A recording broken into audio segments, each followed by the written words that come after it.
This episode of the One Piece podcast is brought to you by Shonen Jump. Sign up today to be a Shonen Jump member and follow along with us. For less than $2 a month, you can read every chapter of One Piece, plus you get access to the Shonen Jump Digital Vault. That includes nearly every Shonen Jump series published in English. Series like My Hero Academia, One Punch Man, Dr. Stone, Boruto, Dragon Ball Super, Chainsaw Man, JoJo's Bizarre Adventure, Bleach, Death Note, and much, much more. And that includes the Death Note one-shot that's coming out that our good friend Steven has worked on. So start your free trial today by going to a special page for the One Piece podcast listeners at viz.com/One Piece podcast. And if you're looking to get your friends into One Piece, tell them about Shonen Jump and get them to share this amazing adventure with you. And they can go to viz.com/One Piece podcast as well to get started. Thank you very much.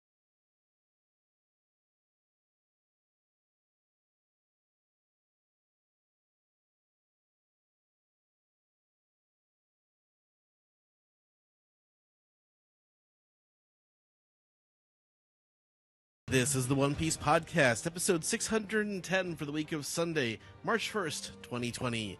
My name is Ed. My name is Steve. And my name is Alex. And joining us this week, we have quite the eclectic crew. First of all, our very special guest joining us this week is Greg Werner from Japan. Coming to you live from Corona Central. Mexico? We'll get to that. Also joining us today from the My Hero Academia podcast is Kendra. Hi, thank you for having me on. Absolutely. And also one of our oldest friends, and I don't know if we haven't had him on the show in a long time, but Doctor is here. Hello, how you doing? From the Why is my voice so weird for some reason? Wow. Very Teletubby. Very Okay. From the SSAA podcast. Thanks for coming on, Doc. I'm glad I'm going through puberty now. So, hey, how you doing, guys? Sounds like you need to see a doctor. Yeah, Aha! I think you had a reverse time skip. So we got an anime recap for episode 923 coming on later on in this episode, but basically we're just going to freestyle this episode because there's no One Piece this week. There was no new anime episode. We're reviewing last week's episode in the anime recap, and there's no manga chapter because Oda got a little sick. So, but he's okay and he'll be back next week. So that's don't want to scare people too much about that. I don't know. Let's start. This week has felt a lot like being dehydrated. Hey, we're like Luffy on Whole Cake Island. Yeah. Yeah. After the second, the first crocodile fight. One of my molars refused to grow, and I don't think it'll come back till a new chapter is out. Yeah, make sure you don't get dry socket. Ugh, one of my friends got that. God. I don't know what that is, but that just sent like a chill down my spine, and I don't want to know. Yeah. Happens a lot when you get your wisdom teeth taken out, and if you don't take care of it. So. And there also is no Haikyuu chapter this week, so it makes it extra sad. Oh man. Oh. Get time to end it so I have no podcast. Oh. You're still doing. You guys are still doing the Detective Conan podcast, though, right? Yeah, we still do it. That won't end. Well, we're like in volume 20 of that manga, so They'll I they'll never stop. Case closed. never You stop, call never that stop. podcast like One Piece at a time or something? It always confuses me whenever it comes up. So I'm like, wait, it's not about One Piece. One podcast prevails. Yes, I guess just one makes me think of One Piece. Yeah. Trust me, I confuse myself all the time. So I've been watching all those old anime trailers for the other Twitter account that I run, and actually, I think the Detective Conan Case Closed like Funimation trailers are some of the some of the best trailers they did, like early trailer work at Funimation. Like, cause a lot of those early trailers were pretty bad. Like I just remember one with Trunks where they were just trying to give someone seizures. They were just trying the freaking strobe lights. Boo doo doo doo, and he's just like, he's doing cool things because he's Trunks. Sounds like with something that sounds like the old Rougeau brothers tag team theme. What? I'm a Super Saiyan too. You rule, Gramps. Sorry, I watched those two tapes a lot. That's so. the What's a Goku bit, Yeah. right? Like that's where to Goku. That's where that's from. That's the birth of. As a matter of fact, it isn't. Wow. We're old. Actually, that's kind of what we're going to talk about, at least at the start of the show, talking about our One Piece journeys. It's something we talk about, I say regularly, but not frequently on the show, Yeah, especially in I'd regards to our say- personal history. Yeah, this is official though. This is our official our official discussion about it. Part one, Pato. One. So actually, I mean, I think the longest tenure on this panel probably goes to Greg. Like, Greg, when did you start reading? Like, when did you first hear about Dragon Ball? Because I don't know how many people know this, but I used to go to your website a lot 20 years ago when it was the ultimate DBZ info site. That was kind of why I wanted to have you on the show in the first place, like a decade ago. Hold on a second, Ed. Yeah? I have to correct you here. Yeah? Not the Ultimate Dragon Ball Z information site. It was the Ultimate Dragon Ball Z and Sailor Moon. information site. That's right. That's amazing. That's right. Wow. Yeah. And you can still visit it too. It's still up there. At least the backbone of it is up. Actually, Ed, I have a question for you. Did you Sure. prefer frames or no frames? Frames, actually. Yeah. I loved making those buttons. I stood up late at night making those buttons in Photoshop 2 or something, I'm sure. I'm gonna ask: is it frames like glasses, or like frames like a border around it? Oh, you sweet summer child. Yeah. Oh wow. This is extremely web 0.5. Yeah, that's Okay. Yeah. Very Even old I'm a little lost here. HTML design. Yeah. So I Okay. remember designing websites on Notepad. Yes, Okay. exactly. Precisely. Yeah. That was on Notepad. I wrote all that. Still not a bad way to write HTML, honestly. Oh, it's very easy. Yeah. There's Yeah. better notepads now though, but still. But when let's did see. you when did yeah. you first get into Dragon Ball? When did you first hear about it? So the Dragon Ball story starts with Final Fantasy VI. And I think it was probably 95 or so, early 95, maybe late 94. That I got into Final Fantasy VI, or called 3 at the time in the States. And it was unlike anything I'd ever played before. It was the music was perfect. The characters were very deep for the time. It's a sweeping story with surprises, and it has a psychotic clown killer. So I mean, come on, how ahead is it for its time, right? And after I got through that, I was like, wow, I tried these role playing game things years ago, and I didn't like them, but now I do. Maybe I'm a big kid now. And I started to get into different role-playing games, and one of them popped up that was coming out. It was people were hyping it up for, I think, was it March 95 or March 96, somewhere around there. It was one or the other. March 95 must have been March 95 release for Chrono Trigger, and it was all I could do to absorb information about it. It was just Chrono Trigger this, Chrono Trigger that. Every EGM or Game Players or magazine that was out there, I would just take it up and absorb it into my bloodstream. And it came out, and I was like, wow, that was really great. It was really, really fun. I love this game so much, and it tied Final Fantasy VI, and it still ties Final Fantasy VI for one of my favorite games of all time. And it was at a sleepover party. At my house, my friend's house, one morning, and I woke up at about 5, and I put on the WPIX because they have the best syndicated cartoons, and I saw a little black-haired Chrono, looked like Chrono, talking to a blue-haired Marl, or Marley, whatever you want to call her. I call her Marl, and I was just like, what? This looks like a Chrono Trigger animation. I was like, what? I don't understand this. Well, was there a Chrono Trigger animation? And it's like, no, she's calling him Goku. What? Who the hell is Goku? And actually, I don't even know if in that episode at the time she called him Goku. She might have just called him Kid. Like, hey, kid. And then at the end of it, they go to a beach, and a freaking old man shows up on the back of a turtle, and that's where the episode ended. And it was just like, what the hell did I just watch? So this is the Harmony Gold dub of the first 12 Dragon Ball episodes?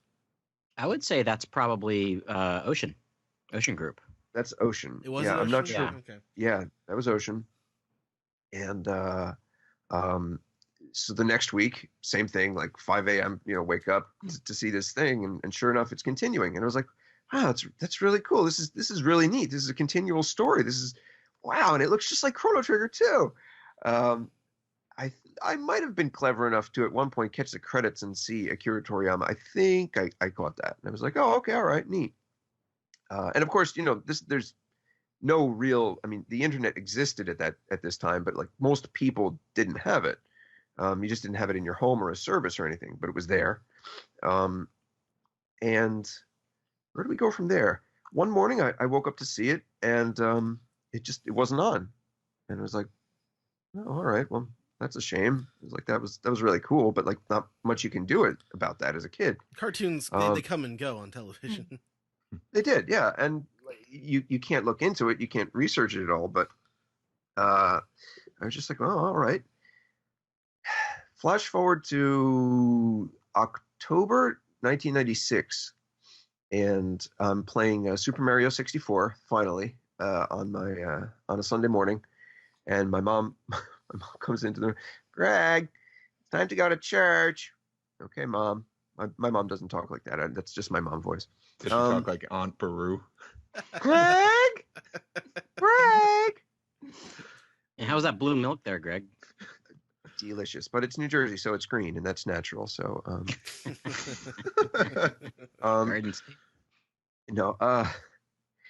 and I flip off the Nintendo 64, and what was it? The old RF switches. I had the old RF switch, and switch it back to normal television, and I'm faced instantly just before I turn the TV off. I'm faced with an alien, a green-skinned alien wearing a turban, facing off against a guy with hair that's down to his feet, and they're trading insults, and the alien shoots a beam at him, and he blows up, but then he's fine, and then he scares the hell out of the green guy with a birdie, and then The birdie. no, you let me. Thank you. Okay, I was waiting for it. All right, and he scares the hell out of the guy with a birdie, and exactly, and then all of a sudden he flies off. And I was just like, what the hell is going? Why does this look so familiar? And it cuts to a forest, and in the forest there's a dark figure, and the camera pans up and reveals that, oh my God, it looks exactly like Goku, but he's like 15 years older. What the hell is going on here? I don't understand. He's an adult. And I was like, but this looks exactly like it. It has to be the same thing. And at that point, I had to get my ass to church. So stick in the VHS and the hit record, come back, watch the whole episode. And it was just by complete coincidence. It was literally its debut. It was episode 1 and almost the very start of the episode itself. That I just happened to see this instant in switching the RF switch. And that became, wow. My religion became Dragon Ball from that point. And we got the internet in my household because I wanted to know more about the series and like what it was about. And that's the entire reason that I had the internet. And that's the start of Dragon Ball. Awesome. Yeah, so we also kind of want to talk about how did that transition into One Piece eventually? So the One Piece I was Dragon Ball for years. Yeah. And one time I was in New York City going to Asahiya, which was a bookstore in New York City. I don't know if any of you guys remember it, but it was near Grand Central Station, where I guess the current book off is now, if it's still there. And I went there looking for Dragon Ball stuff, and on the cover of Shonen Jump there was Nekomajin. Again, complete coincidence. Nekomajin was on the cover. And it was a Hunter x Hunter full cover, but like Nekomajin was crammed on there. And I could read Akira Toriyama by that point. Akira Toriyama, and I was just like, oh my God, it's the Dragon Ball guy. And and how old are you at this point? Oh, this was 1999. Okay. So I don't know how old I was in 1999. I'm sorry. As you get up, it becomes harder to calculate. But let's say I was like high school junior or sophomore year, and purchased it. And I remember vividly in the car opening it up and it being an Arlong Park spread of sorts. And I think it's the one where Arlong has his hands around his crew. And I think Luffy is he?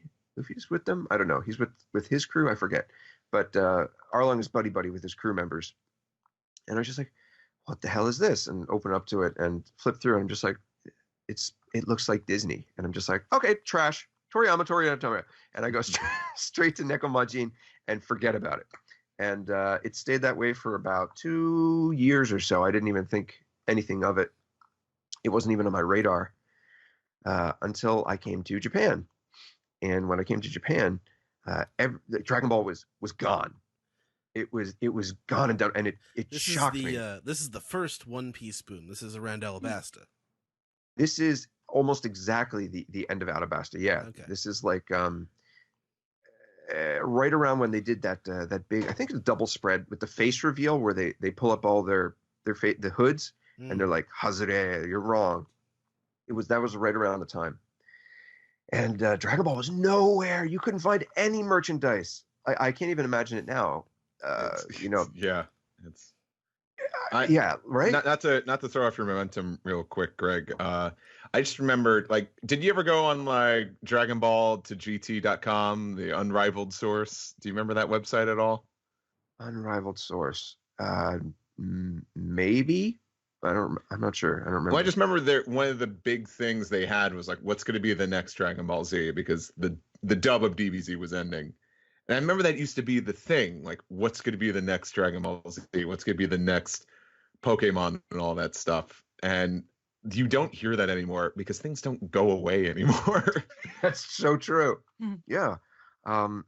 It was more dead then than it is. And not that it's dead now. I mean, it's still going very, very strong. Dragon Ball has its own room at Shueisha now. But like, I can't believe that there was this resurgence of it that began with the Perfect editions, which scares me for One Piece. I hope they really don't. I mean, they're going to draw it out, but to what extent and what form is remains to be seen. We shall see. But don't worry about the future. Enjoy today. So yeah, everything was it's tough. I don't really. There was a lot of Inuyasha, and then again from place to place. Pokemon as well. I think it was like one of the first years that the Pokemon movie was out or something like that. So everything was Pokemon movie, Pikachu the movie, etc. And I was at one of the prefectures, Tokushima Prefecture, where we were doing homestays, and a bunch of college students took us around. They divided us into groups, took us around the town, and I, of course, talked their ear off about how I like Dragon Ball. And as a going away present, for what I don't know why, whatever my American sensibilities thought that this was appropriate or like a thing to do, but like as a going away present, I ran into a bookstore, got them the first volume of Dragon Ball and the last volume of Dragon Ball, kind of as a joke gift, and was like, "Thank you so much for showing me around." And they were like, "Haha, wait here." And they came back 10 minutes later with the first 3 volumes of One Piece, and they were like, "If you like Dragon Ball, you should read this."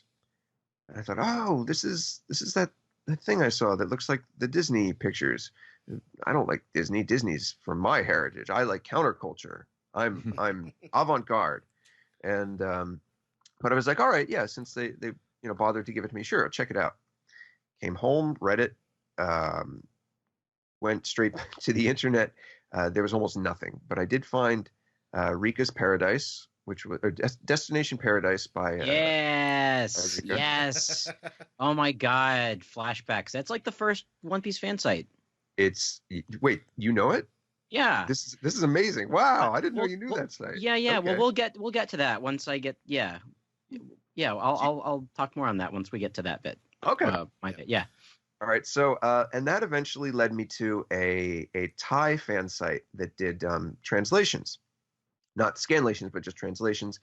And I read through and I got to about volume 7 or 8, and then that stopped. And then I was like, oh man, I was like, I don't know how to read this yet. My Japanese isn't up that much. So I got real desperate and I got to looking through different places, and Google still wasn't as what it is today. It barely existed at that point. Yeah. So what did I get to? I eventually got to, it was probably Yahoo, right? Yahoo search. Or Ask Jeeves. I came to Alta Vista. Alta Vista. Well, Google used to be a Dogpile, I think. Yeah, there you go. Yeah, that's what I was gonna say. So what was it? What was the name of it? If Steven was on, he could help me here. But it was like It's not Android. I always think it's Android's Dream of Electric Sheep, but it's like do androids sleep? I think it's do androids sleep or something. And that was Steven's original site. So that's how I got to know Steven's site. And Steven had pretty far. He had up to volume. Well, I think the current volume he had done. Probably. 20. Something like that. 25, 26. That's a good call. Yeah, right around that time. Because the first volume I bought on time was 27 or 28. Either one of those, I think. Mm-hmm. So yeah, and that's the start of it. As soon as I read his translation for the Nami story, and then I was like, wait a minute, I think I'm missing something here. I went back to volume 1 and read through his translations, and it was like an entirely different series. I mean, I already loved it, but I mean, reading back through Steven's translations from volume 1, it was just an entirely different experience. And so a lot of the big impact scenes didn't have a large impact on me the first time through, unfortunately, because that Thai individual, bless their heart, English was not their first language. So it was a little bit rough, but that is the start. All right, cool.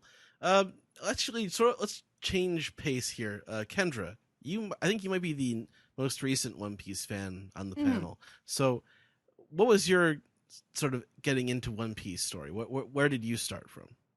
Because basically do you want me to start with like my anime? Oh, yeah, sure. That'd be great. Sure. Because I guess my brothers were into anime, and I overheard them one day. They were talking about this guy shooting an arrow and like it like blasting a guy's arm off. And I was like, "Are you talking about like a horror movie?" And they're like, "No, it's animated." And that's what I heard about like Princess Mononoke, and I watched that. And I started watching Fullmetal Alchemist and Death Note and Bleach, I think. And then I think I also started to read Tsubasa Chronicles as well. I don't know have you guys heard of that one at all? Oh yeah, that's I'm familiar with the clamp verse. Yes, and like it starts out very nice, like they're traveling, and then all of a sudden people start ripping out people's eyes, and it was like one of my first manga, so I was not prepared at all for this. And then like I kind of fell behind on it. I also got really into Avatar: The Last Airbender. And then when Korra came back, I was like, okay, I need to know like everything about this. So I started going on Tumblr, and I started getting into like sports anime because of that. And I also got into Gintama because one of my friends on there got into it. And once I caught up to Gintama, she's like, you need to watch One Piece. And all I knew about One Piece was that Luffy stretched. I thought Brook was the doctor, and I thought his name was Brock. And I knew Luffy stretched because there was a fan art of like Edward opening the gate of truth, and out comes Luffy's arm, and he says like, join my crew. Wow. And then also like someone having a One Piece like puzzle, and it's just missing one piece, the middle piece, and people are like, oh, you gotta go on an adventure to find it. And I was like, all I knew was like it was noodle people and big breasted women, and I was like, maybe not. She's like, no, you gotta watch it. And I was like, okay, fine. And like Luffy came out of the barrel smiling, and I was hooked for good. And I think I binged the anime in like 4 months. Wow. Were you watching dub or sub? Subbed. Okay. I think around Dressrosa, I couldn't wait. I caught up to the anime, and I couldn't wait anymore, so I jumped to the manga. And then I caught up to and it was funny though, because when I read Year 4 in the manga, I was like, oh, it's so badass, like cool. And then in the anime, I realized how goofy it was. Especially like the boing noise is like my favorite thing in the world. So where was the story at when you caught up? Ooh. Oh, for the anime, it was right before him fighting Doflamingo. Okay. Like right before that. I think they were in caves with the bounty hunters or something, and they just Oh, wait. Caves of bounty hunters. Abdullah and Jeet. Yes, they tricked Luffy the sideways. The well, The sideways I was trying to think of a way to describe it because I didn't remember their names. Those guys. That was. I don't like that. No, it was not a good bit. Yeah. And so I jumped to the manga then, and I caught up to the manga. I think like the chapter when it was revealed that Sanji was a Vinsmoke was like the chapter I caught up. Wow, cool. Nice. And I think I started listening to you guys around then, because I remember, I think for the Rise of Dono's safe reveal, I read the chapter when I was super tired, and I like missed the reveal somehow. So then like I saw reactions online, listened to you guys, I'm like, oh yeah, I need to reread this. It was definitely way more badass than I thought. Right.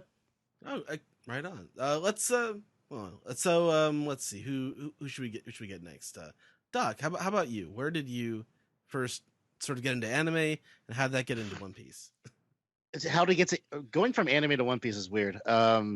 Because I feel like the long story of me getting into anime is ridiculous, and I think it's I'll try to give you the short version. Throughout most of my knowledge of anime, I think it pretty much started with stuff like Dragon Ball, Sailor Moon, like in the sense of like, oh, I've saw those shows, I know what those are. And I remember talking about, being in the high school, not high school per se, I would say middle school, after lunch, talking with people about like Dragon Ball and them talking about like, GT and Z and AF. And I'm like, I don't know what that is, but that sounds like awesome. That sounds awesome. I like I was watching the dub on television at the time, probably the same as you. Yeah. So like, I think probably at the time, I think the dub was on television, but I didn't really have access to it often. And the problem is that most of the time, especially where was Dragon Ball at the time? On what channel, I should say? Oh, well, I'm talking about like 99. It would have been on Toonami 5 days a week. But before then, it was on Saturday morning syndicated on UPN. Yeah, UPN? and that was in DC. I think it was or WB. Yeah, depending where you were. Okay, and also I watched it on the Spanish channel with original music, which was awesome. Lucky you. I think because living in Florida, our like the way our channels worked, it sucked ass. Like majority of like Fox, all the Fox programming channels of Fox, like kid stuff, was never around because the Florida affiliate for Fox, our Channel 7, wanted to do nothing but news. So they killed all the children's programming. So all of that material had to be like sold to different various channels, and like I think one of the Home Shopping Network channels turned into something. It turned into like Whammy. If that's anyone from Florida remember Whammy in Miami, like shout me out. I think that at that time I think they had like other stuff in there, but by then that was like Power Rangers and other stuff. That's how I remember that. But like it was just like a connection to Japanese stuff because I big Power Rangers fan, Tokusatsu, all the stuff. Wow. Everything sort of connects. You didn't tell me. Hold on, Doc. You didn't tell me it was channel 69. Oh, it was at the time. Yes, it was on channel 69, but like I think our TV didn't have 69, or something. They censored it. No, it's just that we had some old ass TVs. We weren't exactly the most rich family. So we had the clicker that goes as far as like maybe 60. Right. I would say like by then I started to at least get to know about anime through like just friends and through middle school, and I think eventually in high school, which I still didn't have internet access, mind you. At the time, we still didn't have a chance. We didn't have a computer. That's how much we had nothing. But by then, I think I started to like go to programming classes and stuff like that. So I was around computers a lot more. So I eventually was able to learn a little bit more and research, finding things as best as I can. But one of my friends, and this shows like how my upbringing was. One of my friends told me about this video game that he's been playing. This is like PS2 era at this point, about Gundam Journey to Jaburo. If you've ever played that game, it's not a good game. I have that game, and I fucking 100%ed all of it. I did too. I can tell you, I rented that game from Blockbuster so many times, and I couldn't figure. Like, I think it was by then I got I was able to like unlock the Alex and everything else from those extra missions and stuff like that. It was so much fun. But what caught me was the story stuff, because they basically took the stuff from the first Gundam anime and kind of like did like a little bit of reworking, and it was it had the dubcast, the Bandai dubcast for that one, Ocean. It was also reanimated. Like those, yes, all the cutscenes were, it was footage from the original anime, but completely reanimated, and it looks amazing. Oh, it's yes, 100%. It looks so much better than the original anime. Yeah, look up the cutscenes like on YouTube. They're all there. And you can look. You can if you can find the game, try it. I don't know. It's not the. There have been better Gundam games later on. Sure. But Gundam versus Zeta Gun, probably my favorite. That tuned me into like I want to figure out more about this Gundam stuff, and I didn't know where to find it. Not really. Eventually, if we go to the malls and stuff like that, and I would see next to the porn, the anime section. Usually, I'm not kidding. Most of the time, it's usually like fitness stuff, porn, anime. I mean, that's how I remember. That's about right. Like I worked in a crummy video store for a year. Yep. And actually, the porn was just beyond the Indian movies because there are a lot of Indian Hindi speaking people in my town. Okay. Ooh. I think we probably have more Spanish videos in there. Maybe I don't know. I don't remember, but I remember it was like within the same section. I remember it just having like really. They were always covered with like giant black little like screens in front of the covers, so you couldn't really see what was actually on it. But I remember seeing Gundam DVDs there, and they had like by then, this is like at the time when you have like 3 or 4 episodes per disc, all of them $30 and probably higher.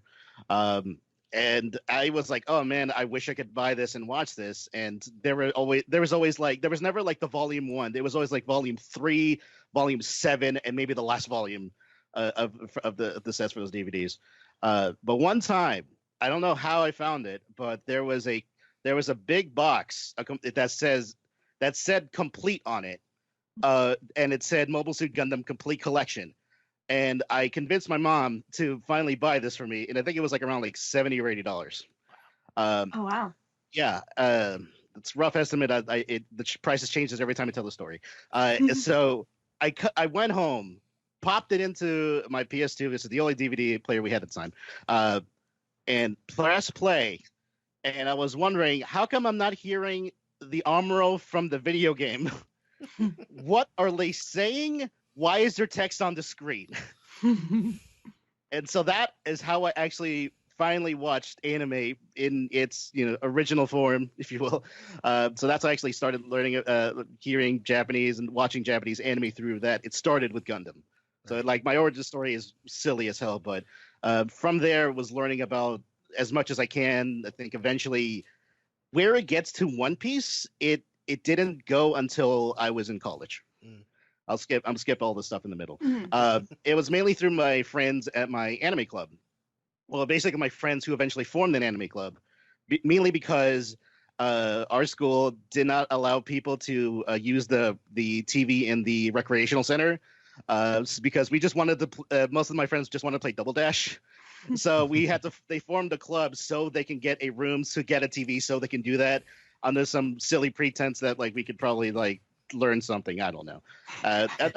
Under weird pretenses, they formed this anime club, and one of my friends through programming and invited me into my group of friends, and to his group of friends. So those became my friends, and that sort of is also the origin story of my podcast, because that group were eventually the people who eventually became the crew of the podcast. Foxy, Peterson, a bunch of other people were where they came from this club, and I think Foxy was the one who, my co-host, she presented One Piece to us as like hey, let's watch this show, and I think I only watched it once while it was still in 4Kids, and that was like. But she was bringing you the Japanese version, right?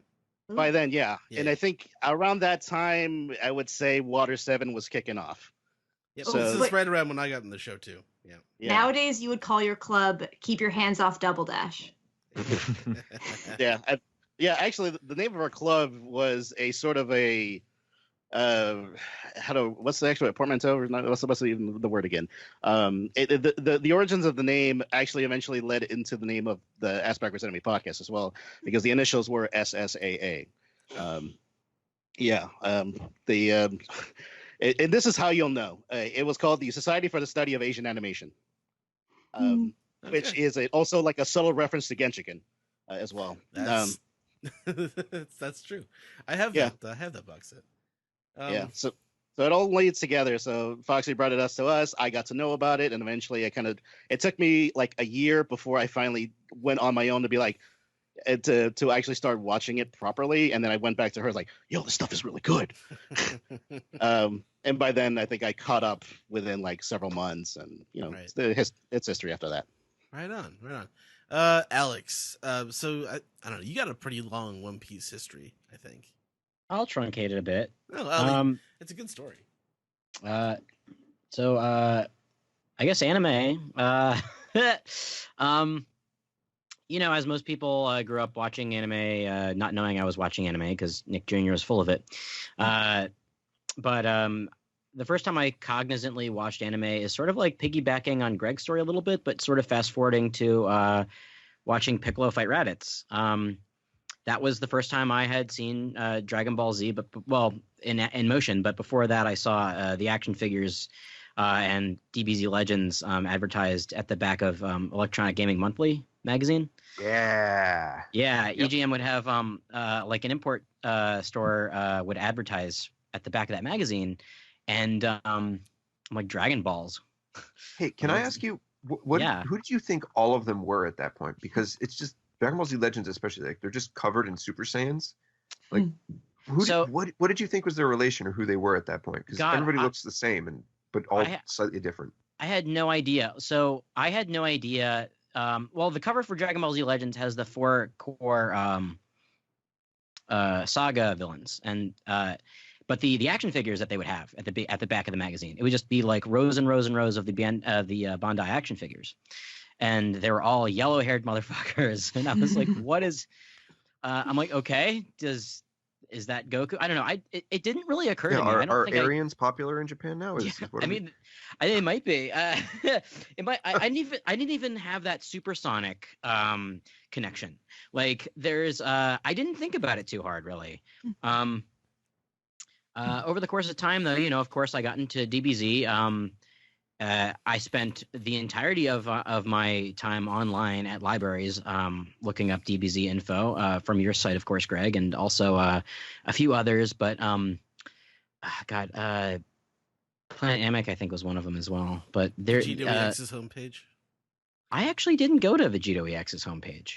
Not a lot. I went to all of them because web ROMs were a thing. He had MP3 downloads at one point. I still have a live version of like Unmei no Hi that I downloaded off his website in like 1999. That's pretty great. I do remember looking up wave files and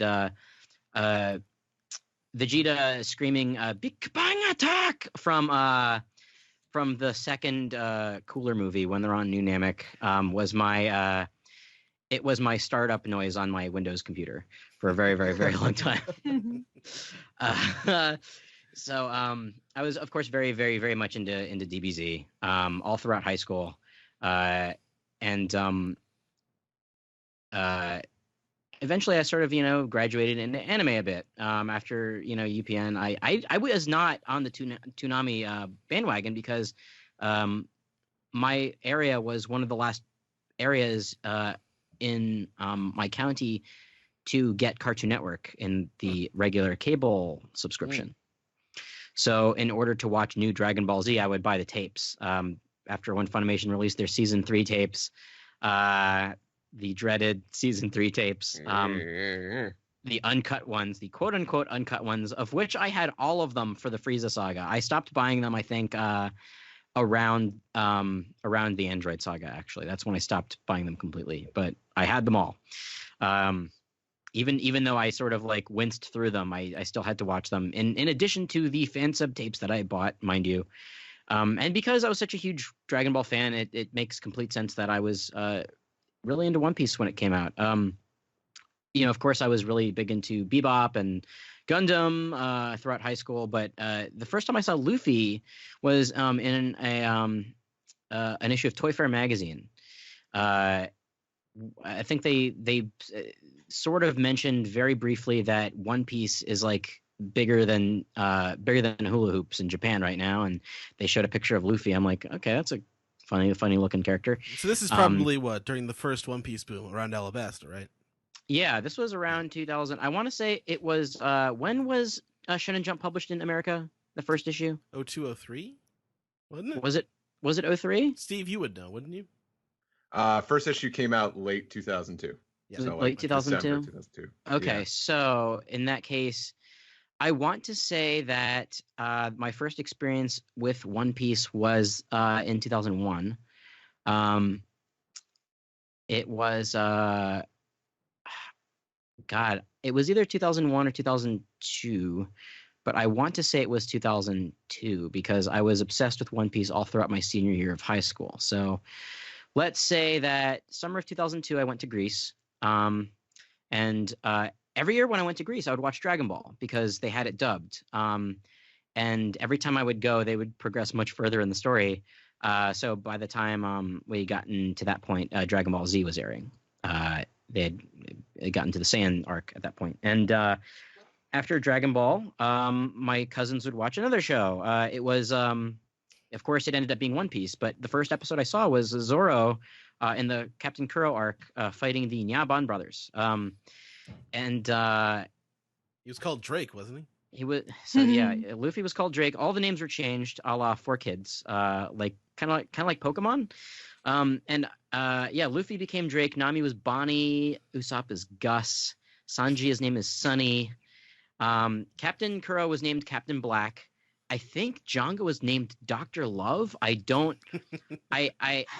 There's no other documentation of this other than my memory, because there have been other people in Greece who have documented like what all the name changes are. You can probably look them up. And on YouTube they have the Greek dub of We Are on there, which is really great. Because I was kind of obsessed with it. It was the first time I ever heard We Are. So as soon as I get back, as soon as I get to an internet cafe, I look up what the show is, find out it's called One Piece, and there's absolutely no information on the internet about it, except for like there was a site that said, oh yeah, it's called One Piece and it has this many episodes so far, and I had no idea like how to watch it, but I knew I had to somehow watch it. So as soon as I got back to the States, I went on eBay and I got Hong Kong bootleg DVDs, and these bootlegs were not as bad as the ones that came a little later. Like Luffy was he was Ruffy, like Rufi. Zoro was still Zoro. Usopp was Usopp, but with one P. It was competently translated, I thought, until you get to the Arlong arc, and then it becomes Roof and Sunkissed and Liar Boo and the ones we all know and love. You ate the smoking nuts, yes. Yeah, Captain, Smoker who ate the smoking nuts. Oh. I think it was like I think he was like a Colonel Smoker who ate the smoking nuts, and at that point, I was trying to scour the internet for One Piece related websites, and Greg mentioned one right off the bat, Destination Paradise, run by alias Rika. I don't know if that site's still like active or up at all, alive. It is maybe on the fabulous. That's awesome. That kicks ass. I do remember that, and I this might be on her site, but in I believe it was an SPS. There was a hey, which One Piece character are you? Take this quiz, and I think she made it into an HTML quiz, and you can get the the first six crew members as as results, as well as Arlong and Bonkure. And I did not know who Bonkure was at that point. I was like, who is this dude? And my first exposure to One Piece was so interesting because I was sort of all over the place with it. My Hong Kong bootlegs were basically up until they hit the Grand Line, so up through Logtown, and then I ended up going to then the Shonen Jump came out in America, and I thought was very cool because now maybe we'll get all of One Piece. I had some issues with the pirate jargon, like the R, but you get over it. And when I went to Katsucon that year, I found 3 One Piece cosplayers that were cosplaying Sanji, Luffy, and Zoro, and they had a little Chopper doll with them too, and while I was there, I bought the One Piece animation logbook, which is out of print, but if you go to Mandarake, you will find it probably. Yeah, thank you, Alex. You got me one when we were in Japan. Yes. It's a really fucking cool book, and it has key art for all the major arcs up until Alabasta. And when I got this book, I was flipping through it, and it was my first exposure to Baroque works and Walpole and Ace, and I was like, whoa, what is Baroque works? This is such a cool name for a thing. What has happened? Like, going through, I was mildly spoiling myself, but I had Alex, no were we in comprehension. communication at this time? I think we were. At this point, we were in communication because I had, by this point, definitely started my site for it, thegrandline.com Yeah, I was. aspect of it. Yeah, I think I remember, I think it's you who we were like talking on some kind of instant messenger. Like, I was like, yeah, all these characters come out in like the intro and they're so cool. And like, Oda doesn't forget any of them. And you're like, yeah, I can't wait to see more. Yeah, I'm sure we've had definitely a couple conversations, a lot of email correspondence, because I was a big fan. So I had to get in touch with you somehow. And when I think when I found out that you were into One Piece, that's when I was really like, I have to talk to Greg. Like, I have to talk to him about this, because nobody else on the internet is talking about One Piece. Like, it almost felt like I was taking some sort of wonderful drug and I was seeing stuff that nobody else was seeing at that time. Even when Shonen Jump came over, people were more interested in Yu-Gi-Oh and Dragon Ball, the stuff that they knew. And Naruto ended up becoming the one big thing, oddly enough. But that year was like such a formative year for me in terms of getting into One Piece. That was the year that 2003 was the year that I joined Arlong Park forums. I had gotten Grand Battle 3, the video game, and I wrote a little. I sent in a little review for it to see if they would accept it. They liked it enough that they brought me on, and I started making an attack name section, using like what katakana dictionary and figuring out what I could from my Hong Kong subs, and just very piecemeal. And then you get into the One Piece community, and sort of the rest is history there. My years at Arlong Park are an entirely different can of worms to open, an entirely different experience. But the cool thing was, like, Greg can probably, all of you who have started with Shonen Jump as your basis for One Piece fandom, and going forward, that the One Piece fandom has come such a long and cool way from being this almost grassroots like fan base to something that has grown beyond itself. And God, I just remember when seeing a preview for Dead End Adventure in the American Shonen Jump and being really jazzed about it. And then the next year when it came out on Hong Kong bootleg, I bought it like immediately. And me and my friends just we went over each other's houses and we watched the first 3 One Piece movies, like obviously Hong Kong bootleg, and they had special features on there, like they had all the VAs on stage and talked about their favorite parts of the movie and stuff, and they were some of them were subbed and some of them weren't, but the ones that weren't, you sort of got the gist of what they were saying, and it was so fucking cool.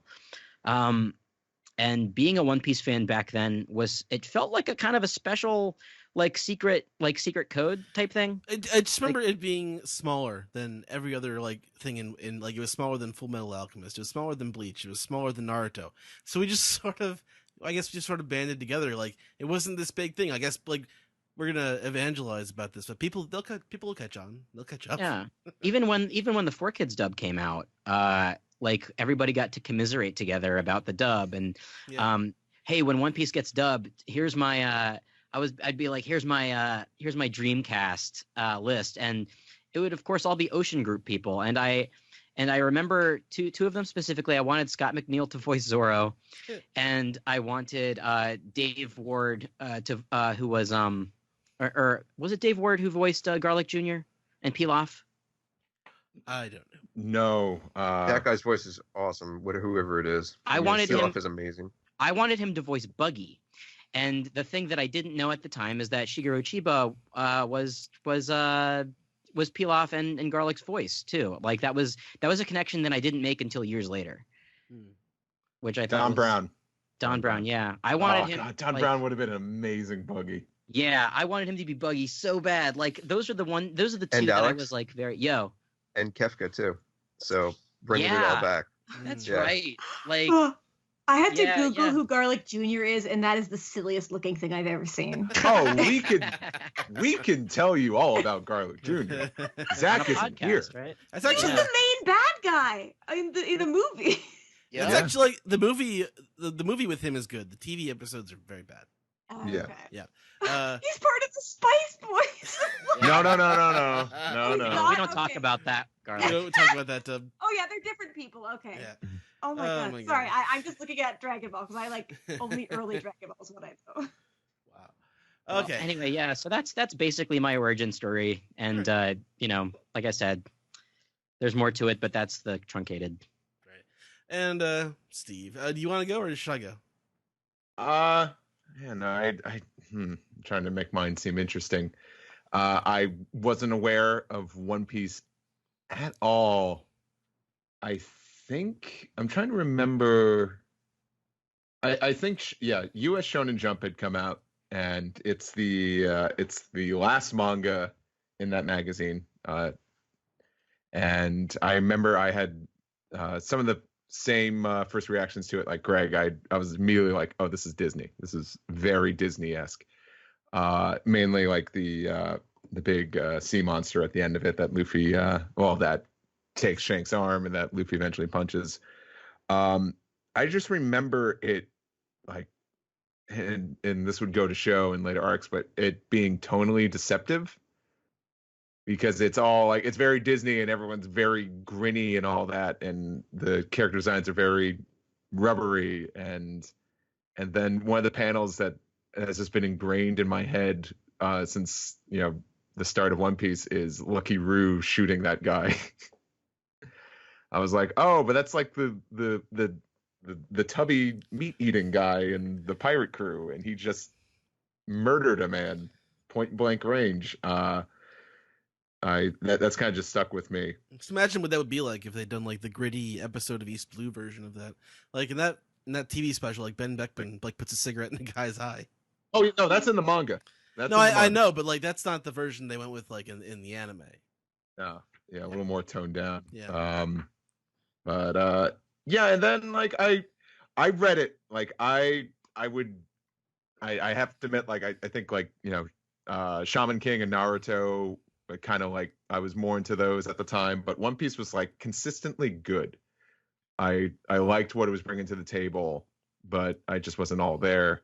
And then it would be about because I guess 2004 was when they got to the Baratier chapter. So once Sanji was introduced, that was like the hooks for me. I really liked Sanji's whole deal. Like I liked the design. I liked his fight. I thought it was really something. It was really cool. And then Baratier was kind of like the gears started shifting, more or less. And then this was the height of, at this point, 2004, the 4Kids dub had premiered, and I was only familiar with the manga, but I knew how much they were bastardizing the original, so I would eventually seek out what I thought were legit DVDs on eBay. They were not. They were Hong Kong subs, but that's how I started watching the anime, because I didn't have my own computer at the time. So that's what I did, and I watched up through Koza getting shot in Hong Kong bootlegs.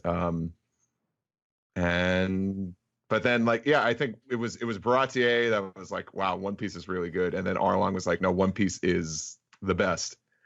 Nothing compares. And it's just been the same ever since. But I really didn't have any friends that were really into One Piece. The friends that eventually kind of the group of friends that I eventually kind of formed when I was still in high school, we were all dorks and into stuff, and they were like casually into One Piece. Like, it would kind of, my fandom would kind of trickle down into them, but it didn't really like take, like they would follow along. They were kind of aware of it. They would watch some episodes with me, but then they would talk about how the fighting isn't as good as other anime. And I'm like, it's not so, Like that's not the point. It was the journey here. Like because I would always show like, oh, we gotta watch like the hour-long fights, and I think they were like, these fights aren't that good, and I'm like, but everything that's led up to this is what makes these so much better.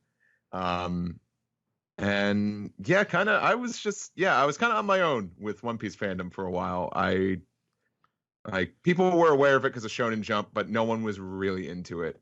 And so I eventually found Arlong Park through a Shaman King forum, ironically, and that's kind of how I started to get to know some people. Some people I still know to this day. It's funny. I met up with one of my friends that I knew since Arlong Park when I was in Portland, and they were just talking about how so many people from that forum are like married now, like married to each other. That's just nuts. But then it wasn't till like the thread was one of the threads was made on AP forums about starting a One Piece podcast.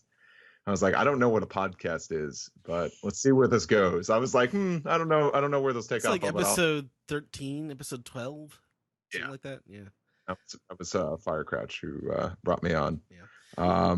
So actually, I think Doc was on the show before you were. Yes. Yeah. By a couple weeks. Mm-hmm. And I'm pretty sure back when Zach was unemployed, we did 2 episodes a week. Oh, I remember those. I think I still have some of the old promos of you used to have like every Monday and Sunday or something like that. Tuesday, something like that. Whenever it was whenever the Scanlations came out. Unfortunately, pretty much. Yeah, I remember that.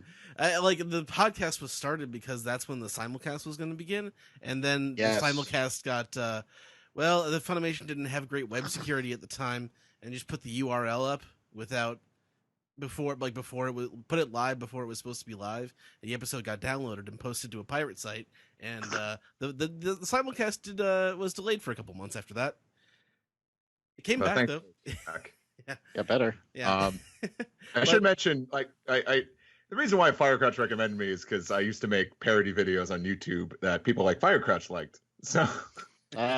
Yes. But I used to make AMVs too. I was just thinking about, I was reflecting on that, and when I kind of stopped around, the first year of the podcast. So, your new but do you have any for One Piece? Yeah, that's what I'm saying. Like, show us. I really wanted to. I thought I had them on one of my externals. I don't. It's back in New York. But when I made my Sanji one, that's when I was done, because I think that was the AMV I always wanted to make.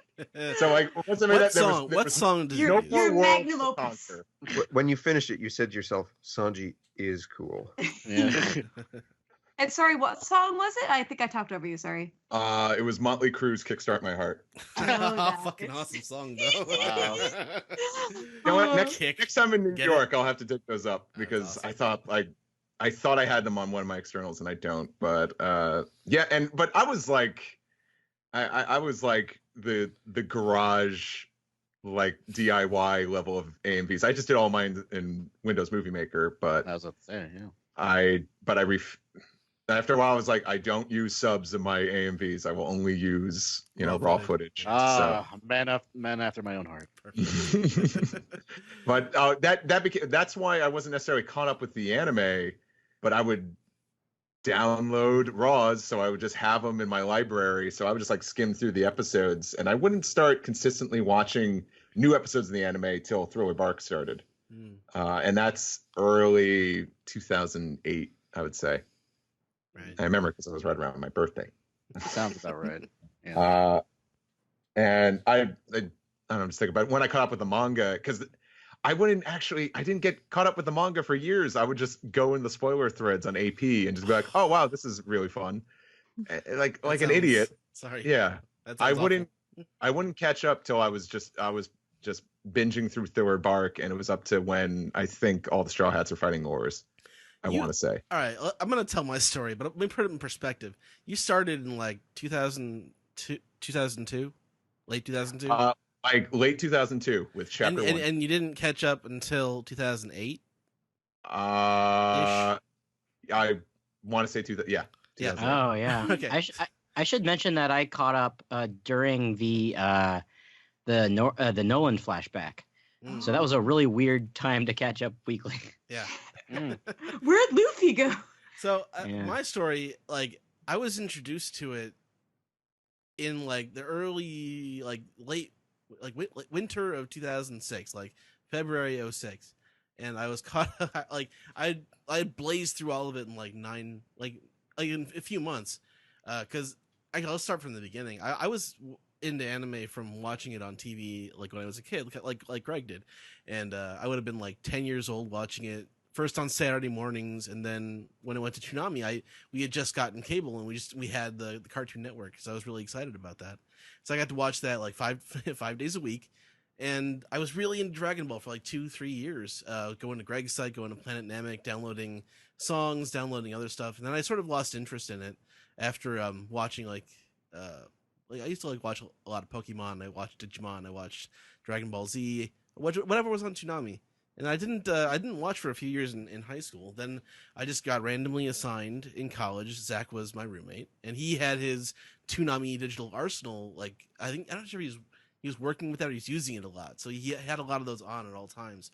And he got me back into anime after a few years off. And like I was watching, and I'd been like an avid, like it's so bad to say this now, but like I was an enthusiastic user of BitTorrent from like 2003 on. Just because I liked getting free shit. Like that, I didn't really think about it at the time, but I was like, it was all accessible. It was all at my fingertips. So like he had gotten me back into Dragon Ball. So I torrented all of DBZ, and like I can't believe I just like, yeah, it looks really bad in hindsight, but I was downloading all this anime, and over the summer I started to watch Dragon Ball, and I watched all the way through Dragon Ball. I made it through in like a month or two. So I had, I was just working and living in the basement and watching anime and like waiting to go back to school. So I like watched through the whole One Piece anime in like 3 months and caught up right around the time, right as they were getting into Eni's lobby. So the reason I was interested in One Piece in the first place was because that spring, I was in a class for writing in college, like learning how to research and write. So we got to pick our subjects, and our class was about comic books. And I was writing about like counterculture stuff at the time. Like I ended up writing about like V for Vendetta, real basic, college freshman kind of stuff. But a girl in my class was writing about One Piece and writing about like the power of dreams and stuff like that. And I thought that was really cool. She lived on my floor. She shared the first volume with me. So I had that implanted when I went home for summer, and I started downloading all this anime. And I managed to badger, like over the course of like a year and a half, I badgered Zach into watching it, and he did. He finally got addicted to it. And then this is like around the time we were listening to a lot of Lost podcasts, because we were really into Lost, like our last couple of years in college. And then after graduating college, we just started like, no one's doing a One Piece podcast. I'd listen to a One Piece podcast. We should do a One Piece podcast. So that like discussion, we were talking about it like even before we graduated, but the time we started, and it's like, all right, no one else is talking about this. I want to talk about this. I want to have like discussion, like not just on a forum, like because we were both on Arlong Park, but like having this discussion in an audio format. Like the podcast was such a new and novel thing at the time. Like Kevin Smith had a podcast, and that was about it. Just getting to do that. That was just really, really fun. But I think I've told my story more often than anybody else on here, so I'll just leave it at that. Greg, you had a question for us. Oh, Maddie. Yeah. I'm sorry, Maddie's here too. I wasn't sure if she was just listening in the background, if you wanted to talk about your One Piece origin as well. Should I do that before the question? Yes. Yeah. Okay. Yes. Yeah, I mean, as far as just typical anime goes, I have a pretty, like, it's always been there. When I was a kid, we had like the Totoro and Kiki's Delivery Service VHSs. I started watching Sailor Moon when I was like 5, and then it's just whatever was on TV, Dragon Ball, Tenchi Muyo, etc. I started reading One Piece because I subscribed to the American Shonen Jump at the very beginning. And I remember enjoying it. I actually really liked the art style. I remember I made some cowboy characters that were like drawn in the One Piece style. I probably have them still somewhere. I should try to find them. And that That would have been I was in 6th grade when that started coming out. And like I remember getting through Syrup Village and thinking Captain Kuro's the whole thing with his glasses, how he pushed them up, was really, really cool. Like that totally blew my mind. But then I did not subscribe anymore. And I did not get back into One Piece until Whole Cake Island. Wow, that is a big break. Yeah, and I think if I had gotten to Sanji, it might be a different story, but I happened to stop right before that. And it was funny too, because like when I was living in Southern California and there were a lot more like anime goods stores, I would always like look at the One Piece stuff and I'd be like, boy, this show and series sure has a lot of really cool designs. And just I'd like look at the figures. I'm like, I don't know who any of these guys are, but they look cool. And I was like, but if I get into this, it will consume my life. And then eventually I just gave in, and it did. The end. Maddie, it's funny though, because like after Gintama, it was kind of the same thing. I was like, I need a new obsession. I need like a new long thing to watch. Yeah, like the only like real thing that I've ever been into where I bought like a lot of merch off eBay and things like that was Ace Attorney. That was like my big thing in high school. So I was gonna say when you started to dive into it, like how many episodes were there for you to watch? Because like for me it was like 260 when that summer of 2006. I didn't watch the anime at all. Okay. Yeah, I only read the manga and Jump. I feel like I knew the anime existed, but it's like I didn't know where to watch it, or I had like heard the dub, because I think we made fun of Zolo a lot, because in the Shonen Jump originally it was Zoro. Yep. And then we were stupid middle schoolers who were like, oh, it's Zolo, this is the worst thing ever, so don't watch the anime. But I don't know, something like that. I was 11. I don't remember very well. All right. All right. Greg, you wanted to ask us something. Yeah. So, being involved in a number of One Piece projects, I've had some opportunities to talk with Oda about kind of his theory and his reasoning behind a lot of what goes into a chapter, but particularly the very beginning of the series, and why he started it the way he did, and a lot of the choices that he's made. And I came across something interesting that I did not have I don't know if I want to say advantage, but I did not have the ability to enjoy it this way because I knew that Luffy was the main character. But in reading chapter 1, I was wondering if anybody came out of it with the impression that as you're reading it, if you had no prior knowledge to the series, to picking up a Jump or a comic and just getting into it, particularly, I guess, people who had access through Shonen Jump, did you think that Shanks was going to be the main character in chapter 1? Oh. It's funny. It's actually impossible for me to have thought that, because before I ever read it, as I was talking about, this girl was writing about One Piece in our class, so she was describing her topic. And she was talking like extensively about the main character and talking about like how he believes in his dreams. Like, so my image was like it was a little bit preformed when I went into it, so I didn't really have that advantage. Did anyone else have that? Well, I watched the anime first. Yeah. Yep. So, and as we all know, it doesn't start with that. It starts with him versus Alvida. The Shanks episode is, I think, episode 4. So that's the thing. Like, I wish that I could kind of go back and just have read it for the first time thinking that. But by the time I got to One Piece, Luffy was sort of already kind of everywhere.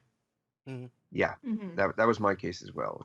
Is kind of seeing him be featured, so you kind of get the impression that, oh, he is our hero. Yeah, he's featured on the cover of American Jump in his little circle. So, and I don't know, I was watching like just about like any anime on TV at least once, and it just got the feel. I'm like, oh yeah, here's your main character. It's the boy. Yeah, because like I definitely saw Luffy, and the thing is, so I thought that Kobe was gonna stick around. So then when he left, I was like, wait, what? You can do that? Where are you going? I wanted I want to comment on that too. It was just how much One Piece would defy expectations, and I think it goes back to what I'm saying. It was like with it like the tone like changing, because Kobe I thought like, oh, here's the nerdy weakling that's gonna be part of the group, and then he leaves the story. I was like, oh, okay, and then that role would go to Usopp eventually. But I think one of the things I really began to like about Luffy was how he just like he said like up front that he didn't like Kobe because he was like just a coward. I think it's emphasized even more in the anime episode when when Luffy actually hits Kobe.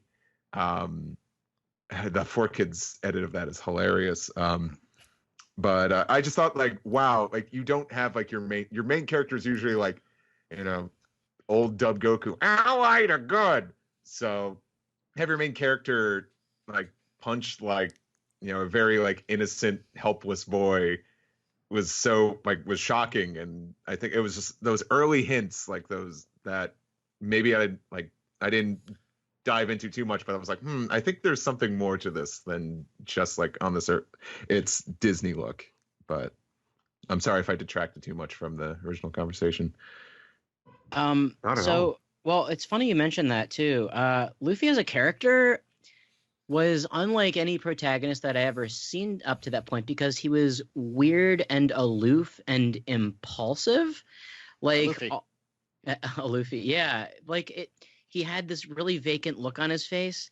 It's kind of like and he moved around really weird, and he had these really weird eyes, and but like you look at Luffy and you can sort of tell that there's something fierce about him, even though he's like really goofy. And I think it's his impulsiveness. It's that he just does something because he wants to do it, and that's what makes him really compelling as a character. He's wild. Yeah, he's a wild card. Yeah, it's interesting. I'm thinking about your question, Greg, and pretty much it's hard for anyone who didn't start reading One Piece by picking it up at the beginning in Japanese Jump. Like, those are the people who I think, when there's no other information about the series out there, I think at the beginning they could have been maybe misled. But like once all those clues are out there in the culture, once One Piece becomes a part of the culture, like Luffy just becomes a cultural icon eventually. But like, that's a process, and it starts I think early. But you get sort of you get the hints of it. I definitely thought Shanks was really cool, and I thought he would come back sooner because I guess I knew One Piece was long, like I went in knowing that, but I guess I didn't really like understand like how important Shanks would be later. What's so important about that first episode, and he did try evidently to pull a little bit of a bait and switch with the, hey, look, your main character is actually this boy. I think he was I think naturally the story started to portray Luffy as something, and I can't think of any series around that time that I could draw a parallel to, but a more modern series would be something like World Trigger, which is where you have the quote unquote main character, or the character that's closest to you in the form of the normal average boy with a weakish sense of justice that becomes strong. And then what is it? Is it Yuma, the ash-haired fellow, who kind of becomes the main character. He's like the Shanks becoming the main character. And I think that's what Oda was trying to pull a gotcha on in that first chapter. But the reason that Shanks, it's not for a gotcha moment. That's not the point of it. The point of chapter 1 being portrayed as it is it's an instruction manual for Luffy and for the reader in how to interpret pirates in this world.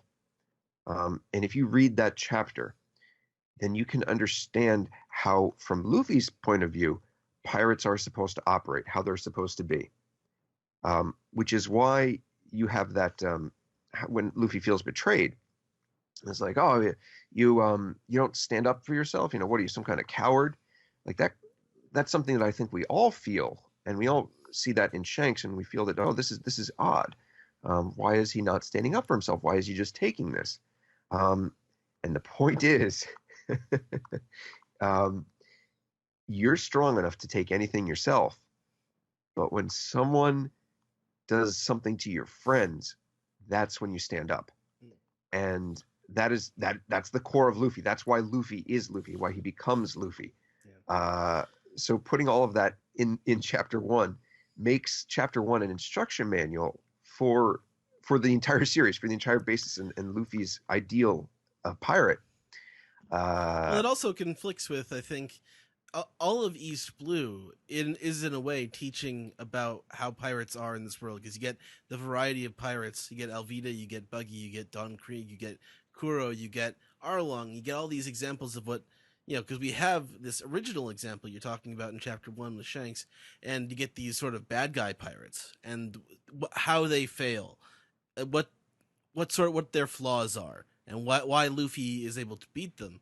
And that's really the sort of the lesson of East Blue, is why, because of his, you know, obviously because of his strength, but also because of his strength of belief, that he's able to defeat all these evil pirates who are strong, but they have, you know, obvious weaknesses, either physically or mentally weak. They have mental weaknesses as well. They're all the antithesis of Luffy. Yeah. That's East Blue is so solid. I could talk about that for a while. Just why it's such it ages so well. Even, I don't know, people hate the Kuro arc, but I don't know, that's a conversation. I think people thought it was slow in the anime when they watched it the first time, like I did. Mm-hmm. It moves very fast if you compare it to it's so slow, and I'm like, oh, honey, you have no idea.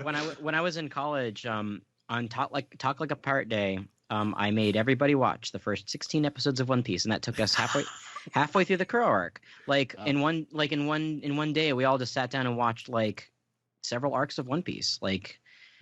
I thought that was a pretty good, like, you know, like day worth of watching a story. Really quick, I wanted to say this earlier, but the Luffy's character, his dimness, it's so in the age of anime music videos, I remember being at a Katsucon or some sort of anime convention, and Luffy's appearance in a particular AMV got a really big pop. It's the AMV, you can look for it on YouTube. It's called The Wizard of Osaka, and it's a Azumanga Daioh charged like Wizard of Oz type RPG parody thing, where Chio goes on an adventure and she finds the Scarecrow, who is Luffy, who needs a brain, the Tin Man, who needs a heart, who's Al from Fullmetal Alchemist, and the Cowardly Lion, which is a Kon, I believe, from Bleach. And it's put together very well, and the music is very whimsical. I think it's from Chicken Run, and it's a fun watch. But I was thinking about it the other day as I was driving, and Luffy's just and how dim he is as a character, but he's the main character, and he's very appealing, and how it works very well. You know, I don't know. I needed to bring that little distraction up because I couldn't. It was in the back of my mind. So if you're listening, check out that anime music video. Okay. Does anyone else have? Let's see. We've been going for almost 90 minutes. So I don't know. What do you guys want to say? Sort of in. I don't know. What do you want to say about One Piece right now? It could be anything modern. Could be anything in the past. Anything that's been bugging you that you want to talk about. Doc, what do you got? What do I have? I don't know. What do you got about One Piece? What's up with you in One Piece lately? What's my deal? Yeah, what's your deal? I don't know. I think it's been weird because I think I don't know. The reason mainly I've been away from this podcast most of the time is because I kind of just fell off the series. I think it was probably around Dressrosa. around there. It didn't click with That me. is how you pronounce it, Dressrosa. Yeah, I think it's just a lot of stuff that didn't click with me. I don't know. I think that some of the writing just didn't mesh in my. Like, I don't know. Probably the way I interpret the story, and maybe just the way I expect certain characters to react to certain things, and I feel like I would go way too long about this discussion, and I feel like I don't feel prepared enough to answer that as much. But it's one of those things where I've had discussions about a lot of the manga recently, and I would say I am mixed but positive. So my next question, Doc, is: so why do you hate One Piece so much? Look, here's the one of the things is that Just joking. And this is something that I know that I feel like a lot of people who do speak up about criticism when it comes to anything, and especially with One Piece, is that the only reason I am very hard on the series is because I really enjoy it, and I've enjoyed it for so long that I want to make sure it's as best as it possibly can. So there are times where I'm like, man, I don't know about this, or I don't know how. If this is taking too long, or there's a lot. I would have to go into way greater detail, but that would be a completely different discussion. But my feelings toward it is I always try to be positive when it comes to the series that I enjoy, and if I'm not really liking something, I fall off. I just say, nah, that's it for now. I'll come back later. Eventually, if it turns out okay, it'll turn out okay. And that's kind of what I wanted to do once like Whole Cake Island. I think after that finished, and I think that's when I'm like, okay, let me try again. Let's see where it goes. Try to quickly go through Dressrosa, and then eventually go through Whole Cake. And I'm like, okay, this is I'm starting to feel it. I don't know about how I feel about Sanji, but it's okay. And then eventually I'm like, okay, Wano looks cool. I like this stuff. This is really cool. Okay. And it's just like, man, there's so many people here. Man, I can't keep track of a lot of people. Yeah. Man, this flashback is taking a while. But I mean, again, I feel like I would have to go back, read through again, to really express my frustrations with the series at the time. But I still feel that there is a lot to take from the series that's positive, and I think it's one of the things that when I listen to you guys' show, and I still try to, especially when I'm caught up. I usually try to let 3 or 4 chapters build before I read, but I still read it. It's great to see how you guys take it and try to do. You guys do your best as far as you guys enjoy the series, and this is why you enjoy it. Like how you would feel about someone like Odin, and how you interpret the character, I think is really cool. I might have problems with him, but that's okay. I think that as long as you have some sort of takeaway from it, that's all that matters. But know that I'm one to always be critical about these things nowadays, especially now. I think it's just because I've gotten so older now that I feel like I have to start making my reading and writing and watching count for something, and not just consume media and just just I hear that. more. Yeah. Well, Greg, you're over in Japan. So what's I don't know, what's the sort of what's One Piece look like in Japan these days? What's its is it transitioning? Is it holding steady? What's the status? People that love One Piece continue to love One Piece. It continues to be a very strong force amongst its fans. Is it growing the way they want it to? I don't know if they would answer so frankly, but I don't think so. I'm very lucky in that I get to be in a classroom with, I think 800 or so kids a year who have their heart on the very pulse of popularity. And if they're any indication, then One Piece is prevalent. But it is not the storm or the boom, as you've described several times. Is that the first boom? One Piece has gone through several booms. They have not been able to create that third. You could get into whether that's a third or fourth, but I'm going to call it third for now, without thinking too hard on it. That third boom. They've been trying for a while now, and it just has not succeeded. But it's all about, what is it? Demon Slayer is the English name? Yes. Yes. Oh, that is where it's at. It is on the lips of every child in every classroom, and as it would be, just like Osamatsu-san was a few years ago.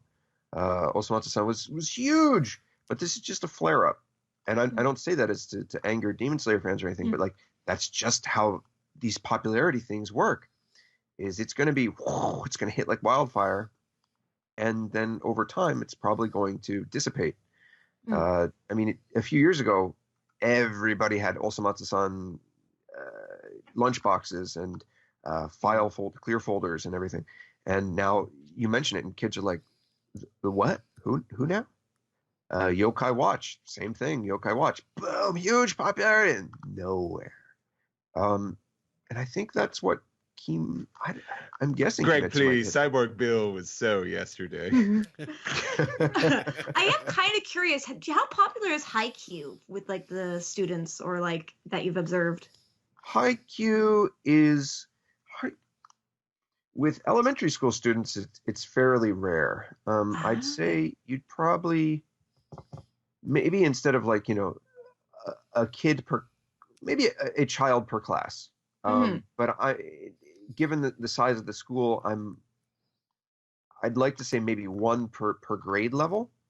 Okay. And that's just because of the length of it, the start time of it. Back when it started, you would see a little bit more popularity, but it's similar to One Piece in that it established its fan base. It has its fan base, and that fan base is extraordinarily dedicated, and they stay with it. But in terms of that boom, getting the new fans into it, that's a very high hurdle.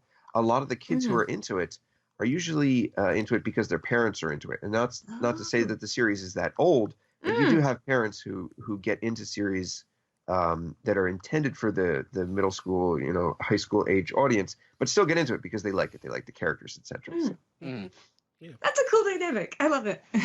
Yeah.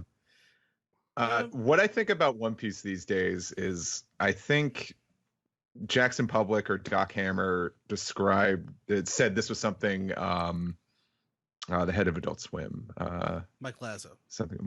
Mike Lazo said to them years ago, and says like you guys are writing this show for the fan for just the fans at this point, meaning that you're not bringing in a new audience. You're just like you're making sure all the well-established fans, the ones who are locked in, are well-fed. And I've had that sense of One Piece, I think maybe since Dressrosa, that I feel like I think it's the wrapping up. Like I don't know how you can wrap up a story. I mean, especially the way that Oda writes, and like I don't know how it can be. I don't know necessarily that it can be inviting to new audiences with the deep lore that he intends to bring back and sort of bring full circle from. There are things that like they pay off, things that were so far in the past and things that we learned about years ago. So I don't know if there's a way to wrap that up satisfactorily in a satisfactory manner while growing the fan base. I don't know if that's. I don't know. It's a hard needle to thread. Yeah, because I know, like, for me, like, I love One Piece, and a lot of the stuff that I, like, fell in love with, it feels like isn't as much the focus or there anymore, like, kind of like the character interaction or stuff like when Nami, like, betrayed them and Zoro, like, threw himself in the water to, like, test her and, like, knowing she'd do something. Yeah. And now, yeah. That is missing, and it's been missing, and it's a travesty that it's not there. I forget this is something, I forget if Steven has said this on air or not, so I don't want to put words in his mouth, but it's One Piece is kind of settled into what it is. Like we're not going to get huge character developing arcs like we did in like Enies Lobby. We're going to get world changing arcs. This is all about this is all about we're on a global scale now. This whole One Piece story is on a global scale. It used to be on a very small scale. It used to be a very different story. And that's when we learned to love those characters. And now we've seen them go out into the world and affect. And it's like it's almost like getting involved in politics. You can't help but become you're a part of all these little intrigues and all Mhm. these stories that affect the world. Whereas you used to be on an adventure with your friends. Now everything you do resonates and has the weight of history behind it. And yeah, it's interesting. Isn't that a metaphor for adulthood? He's a celebrity now. Luffy's a Yeah. celebrity. Like he's Mhm. just this kid from the East Blue, and now he's the world's Your top 10 institution. criminal. Yeah. From my perspective, it seems that over the course of time, all these grand ideas that Oda has had for other stories have sort of just made their way into One Piece, just by virtue of how big One Piece has gotten and how that world has ended up building. Like it's like you have all these grand plans, but then when your your first major story ends up becoming bigger than you had anticipated, then hey, why not just make this your life's work? Mhm. That's sort of how that's how I view it. I don't know how accurate that is, Mhm. but it's Oda has created this cool world where it's not just pirates, but you can have robots, like and lasers and like other stuff like that. Like it's a melding of everything that that he wants to see in a comic, and I think that's really, really damn cool. And at this point, I feel like One Piece has gotten so big that like I don't know how it could possibly like fail at this point, just because of how fun and imaginative it is. Yeah, like there's no way it's failing. Like it's It's too big to fail. Yeah. Even exactly. when you have the like, where when you're in the doldrums, there's a long stretch of no characters interacting or whatever. It's Mhm. there's still stuff happening in the background. Like there's still worker ants, making this clock turn, and Mhm. everything I think is going to be leading up to this gigantic, Minas Tirith level. Battle that we're all expecting to see at the end of the story. And even if it doesn't pan out like that, I'm completely on board just because of everything that we've seen thus far. Everything is in Oda's head, and it's just, if One Piece were to end and he were to start a new comic, we'd be interested in seeing that. These are just free flowing thoughts that I'm trying to pinpoint into one general idea. But yeah, that general idea is sort of how I started. And sometimes I do get annoyed that you can see like the strings too much with Oda, where it's like, oh, Jinbei's gonna come back and it's gonna be this really big, like the whole crew reunites, and that's why like the crew hasn't really interacted or actually rejoined up in Wano. And it's kind of like, okay, I get it, but you can still like write them. And I guess like I've been kind of vocal on Twitter about how much I dislike Odin, and I did a whole thread about it. And I know that he's like definitely referencing Goemon. And okay, I'm just going to talk about the abducting women thing because I can. So if you want to cut this out, feel free. But I'll try not to argue too much with anyone. But Goemon didn't abduct women. He romanced somebody, and I guess like obviously Oda can't. Putting that in One Piece, it would be like, oh no, he has to marry Toki, and like you don't want to imply that he's like a rapist or something. Right. Yeah. So instead, put abducting women. But then like, you could just do neither, because like the reference of him holding up someone to protect them from boiling, I think is enough. Or having like the thief aspect, so you could just do neither. And I know like, oh, he didn't do it, but it's not. They're never mentioned again. Like, I get that, oh no, like the boar shows misunderstanding, but straight up, they're never mentioned again. Like, even like the gambling comes up again with like he keeps gambling with high-level pirates. But these women just vanish off the face of the earth because Oda doesn't care. It's just flavor text. It's just like to sound cool, to make Odin sound badass, or like a bad boy, or like, oh, it's a misunderstanding. But it's not rumors. This is like the Shogun and like the assistant talking. Like, it's fact. So like I'm going on a rant here, but basically, I think it's like he's interesting, but also like there are more interesting people. Like Roger's more interested in him, obviously. Toki is, but she gets underutilized. And I don't think it's fair to say like, oh, we got to wait to the end to see what Toki's like. It's like this is a weekly comic. We can judge it as it comes out, and the Toki stuff has been awful. And sorry, that's my Yeah. large vent about it. But like, I still love the I don't series. think Yeah. specifically with regarding to bringing it up. I Mhm. think that would be taking far too much time away from the story if he were to bring up each individual point, because we definitely can't take them as facts, especially when we see how all of these lies have surrounded Odin's life for pretty much his entire life. But And how do you? can we Mhm. revisit like the rabbits that he killed and everything else that because he But lists okay, off are several rabbits things. women? Let's just go there. Like, there's different importance of stuff. I just don't think Oda thought they were important. Well, I'm saying they are. I don't think any of those stories are particularly important, because as a reader, he's supposed to hit you with this. Oh my God, this guy's horrible. Look at all this crap that he's done. What a terrible person. And I think that's what he's trying to hit you with is that pull. And then like, wait a minute, you have drawn assumptions about this character, and look Because at what that's he's what he actually told doing. us. Yeah, that's what he told. He tells us a lot of stuff. Mhm. But then, like, he doesn't actually interact with women that much. Like, I get he saves Sure, the board, and but like, that's a completely there's valid issue for yeah. Oda. I mean, that's Oda in general. I mean, Mhm. you go back to something like Tashigi, where does he do things like where he did with her appearance, where she's like, why are you not fighting me? Because I'm a woman, and then Mhm. Zoro goes off on her about that and has nothing to do with that. And he picks it up from time to time. But then you also have to keep in mind is Oda is, and this is not an excuse. It's just this Mhm. is what he's writing. He's writing with a 15-year-old male in mind, and that's no excuse for him to do Because this like, or that.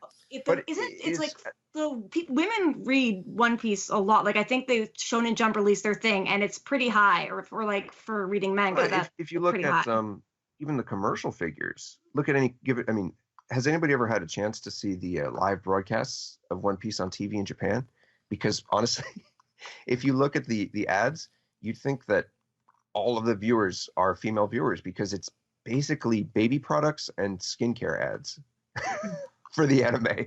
Hmm. That and I think like yakisoba for kids that like to eat yakisoba. But the reality of the fan base is undeniable, and but I think that's a very happy coincidence in the fact that it has such a broad appeal. But at the same time, I don't know if we can say Oda can only write for these people or he must write with these people in mind if he started with that intention and people picked up on it because they liked it. I think Oda's even said like he's writing for people like boys at heart. And I think like, or Right. he Yeah. probably also has said before like mainly for guys because he like doesn't read statistics. I don't know. Or he doesn't, obviously he shouldn't really change what he's writing to fit the demographic, but even just like basic treating women with basic respect and like I'm like hyper focusing on that, but it's just such a weird moment that's never addressed again, even like if it's painting him in a bad light. It's just, especially because like Fishman Island, it was so major when fish, like the mermaid's getting kidnapped. Caribou's such a shitty dude. Then Caribou comes back again, and everyone's like, "You suck." And then all of a sudden, like I want to send in SBS and be like, "Hi Oda, can you guess what do Caribou and Odin have in common?" Just because like Oda will then be like, "Oh, it's a Gorman reference," or like whatever. Like I don't know if it's a reference so much as I think what Oda's particularly tried to do is let's look at an age appropriate. What could you do that's terrible at a given age? And I think he went through that and went, well, at this age you could probably kill something, and at this age you could probably abduct someone. At this age you could probably swindle someone. At this age you could drink, and he thought of the examples of what you could do that would paint you as a horrible person, and then he put all of them into it. And then the reality that you're supposed to take away from it, if you enjoy thinking deep about a series as much as, oh, wait a minute, did I just fall into the same idea myself of drawing conclusions about this individual based on what I've heard about him? I think is though, like you need to actually. I don't just need one thing. I need like a little bit more. Even him like interacting and being like, "Hey, like don't treat my wife like that," or like kind of like anything to support that. Because all we have is he's nice to a boar, or he's not nice to a boar. He cuts it in half, but he's saving someone. But then there's nothing else there to I like think that, but it's disprove all that. been that, hasn't it? What about women? That's what I'm specifically talking about. That the abducting women. I know I'm like hyper focusing on this. Because I'm sorry, he basically throws his country away over his wife, doesn't he? I mean, no, he leaves his wife behind. no, remember? not that. No, not that. Leaving the wife is fine because he's following up. But no, on sorry, what, but you were talking about he didn't leave the country for his wife at all. Like I don't know what you're talking about. No, he threw it away, the country. When he gets angry and upset over what has been done to Toki, he basically throws everything away. He loses himself in that moment more than he's ever lost himself in the entire series. I think that's the first time we actually see him angry. And that's how Oda chooses to express that, how he feels about his wife. But that's his wife and not like any other female character. Like I mean, that's who he only interacts with. And I guess maybe I don't want to make this podcast into just me and Greg arguing, so we can move on. I'm sorry. We can agree to disagree. Doc, you sound like you've been trying to get in here for a little while. Yeah, sorry. I think it's more. I think it's not so much, and this is again probably where I see the criticism that I understand where Kendra is coming from. I think it's just basically where the priority lies in what is bad, in what is the power ranking of bad, and abducting women is so low that it's almost like, oh, it's bad. But again, I agree with what you're saying with Greg about like the misinterpretation, basically. Oh, do you believe everything that you're being told? And I think that's right. And I think that like that's what he was aiming for. But I think it was like the priority of what he needed to clarify is not true was like probably could have been flipped a little. Maybe like, oh, he didn't kill someone. Yeah, okay, but he also didn't abduct women. I mean, the stories of where that lies, I think, is like, okay, yeah, look, if he did, he didn't, I don't know. He didn't say, he could probably say that, oh, they could have left, but they wouldn't leave because, the implication or whatever. Is that Always Sunny reference? It's also Oolong from Dragon Ball, who nice. abducted all the women who ended up taking advantage of him. Yep. Yeah, even like give us that, like anything, or like he had like, I don't know, just like why didn't any of them join the Akazaya 9 or like anything? But sorry, I'd keep going. Yeah, I think it just cycles back to the whole thing of did this actually happen? Yeah, exactly. I think like a throwaway line would have helped, but honestly, I think what they got, what the story that was told for Odin, I think at least they managed to get that across, and I agree with both of you, and I think it is a sort of a agree to disagree in this sort of specific argument, but it's not to say that this shouldn't be talked about, and this is where I come when I go back to what I was talking about. Was like basically there are parts where I feel like, oh man, this is not meshing well with my sensibilities, or like the way I feel like this is like where I feel like he could have written this a lot better. It's only because, sorry? I was going to say, and One Piece, in the Wano arc in particular, is very tied into a very, old-timey Japanese gender roles, especially in Wano. Like, obviously it permeates the entire series because that's what Oda's raised in. That's the soup that, that's the atmosphere around you when you're growing up like that. But also, I think in Wano in particular, the gender roles have taken on a more traditional, to put it positively, or more retrograde character, just because they are like, this is old timey Japan. And it's part of I don't know. Wano is sort of the Mary Sue of countries. It's the most important country. It's the most powerful country. All the history comes from here. All the history comes from there, and this country has all the lots countries and are very, very jealous of it. This land is your land. This land is my land. Yeah, but also, like, if Odin was, like, I wish Odin maybe was subverting that more. Like, if he was rescuing those women, then ultimately he seeing was a that failure. in how he behaved, like, changing, like, I wish Odin maybe had been a bit more of a rebel against the culture of Wano as well, instead of just being like, I'm going to do whatever I want. He's going out Yeah, into but the he's world. not rebelling against, like, the patriarchy or whatever, No. which is exaggerated, but sorry, I interrupted. No, I think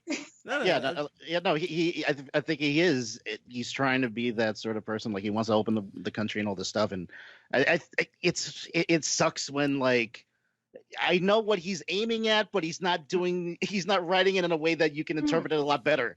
I think that's just it. Like I feel like Oda knows what he's doing, and yeah, I think I'd appreciate it more if it was maybe brought up over here as an issue, but everyone seems to, male and female or whatever, I seem think to just assume that that's the case and be like, yeah, that's what's happening.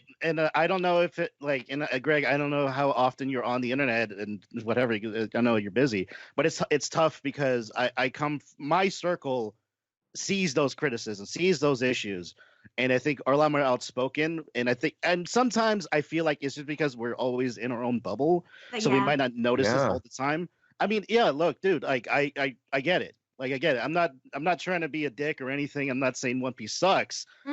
Sometimes you should. Sometimes it does. Sometimes it does, and that's the Yeah. thing. Like I don't want to be someone here to because I try to find the good in a lot of what I've read, and that's why I will say that like when I go through a lot of the stuff that I was talking about, I think I might have said my piece of whole cake. It's on my Patreon if you want to listen to that. Don't bother. But a lot of my problems is like there's a lot of sometimes it's 2 steps forward, 1 step back in certain parts of it, and things like development of the characters, them not interacting with each other as much, and some of the ways that again, all the stuff that Kendra brought up.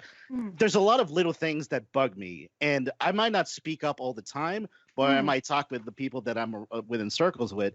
Is it always the problem? Is it a problem that it's not always brought up? In some degrees, yes, but it is also, we go back again. It's like, okay, should I dedicate my time and effort to arguing about a children's cartoon and comic book? And it's like I'm trying to do relative, less. Like I'm like putting them. No, I'm not trying to be reductive about this. Like, and that's the thing. Like when it comes to a piece of media and what you get from it, I think that's all that matters in the long run. I mean, I mentioned like Power Rangers, Gundam, all this stuff that I watched as a kid and I still enjoy. And yeah, it might not be necessarily for my specific age range, but I get something out of it. I enjoy things out of it. I learn things from it. And I think that's what's great about media in general is the stuff that you can learn from it. One Piece is a great example of it. Like just from the little stories that you can learn, life lessons, everything else that you can possibly get from it. And look at the people that you meet because of that. And like the fact that this podcast exists is amazing because how well it resonates with people and all the things that you share and the enjoyment that you get from it. It's so awesome. That we can talk about this on a weekly basis with you guys, me on a semi-infrequent basis. You work in the industry that brings it over here. It's kind of nuts, and I think that's every once in a while we can I don't mind. I feel like everyone can enjoy the things that they enjoy, and that's great. But sometimes when a person speaks up and be like, hey, you know what? I feel like this a little bit, it's good that people can, it's good that those people speak because at least you know that that you have a little bit more of a rational brain and can allow yourself to have a conversation with other people. And, as we grow up and we're adults here, I feel like we can have those conversations and not feel like we're personally attacked.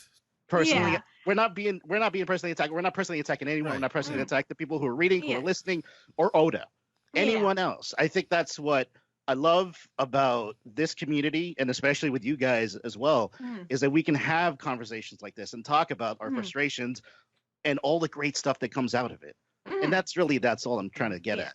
Sure, I think that's wonderful to have that kind of back and forth. That's what it's all about.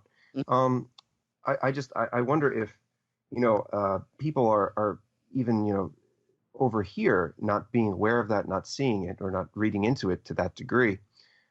If people are reading into something or seeing something that isn't necessarily intended to be there from any point of view.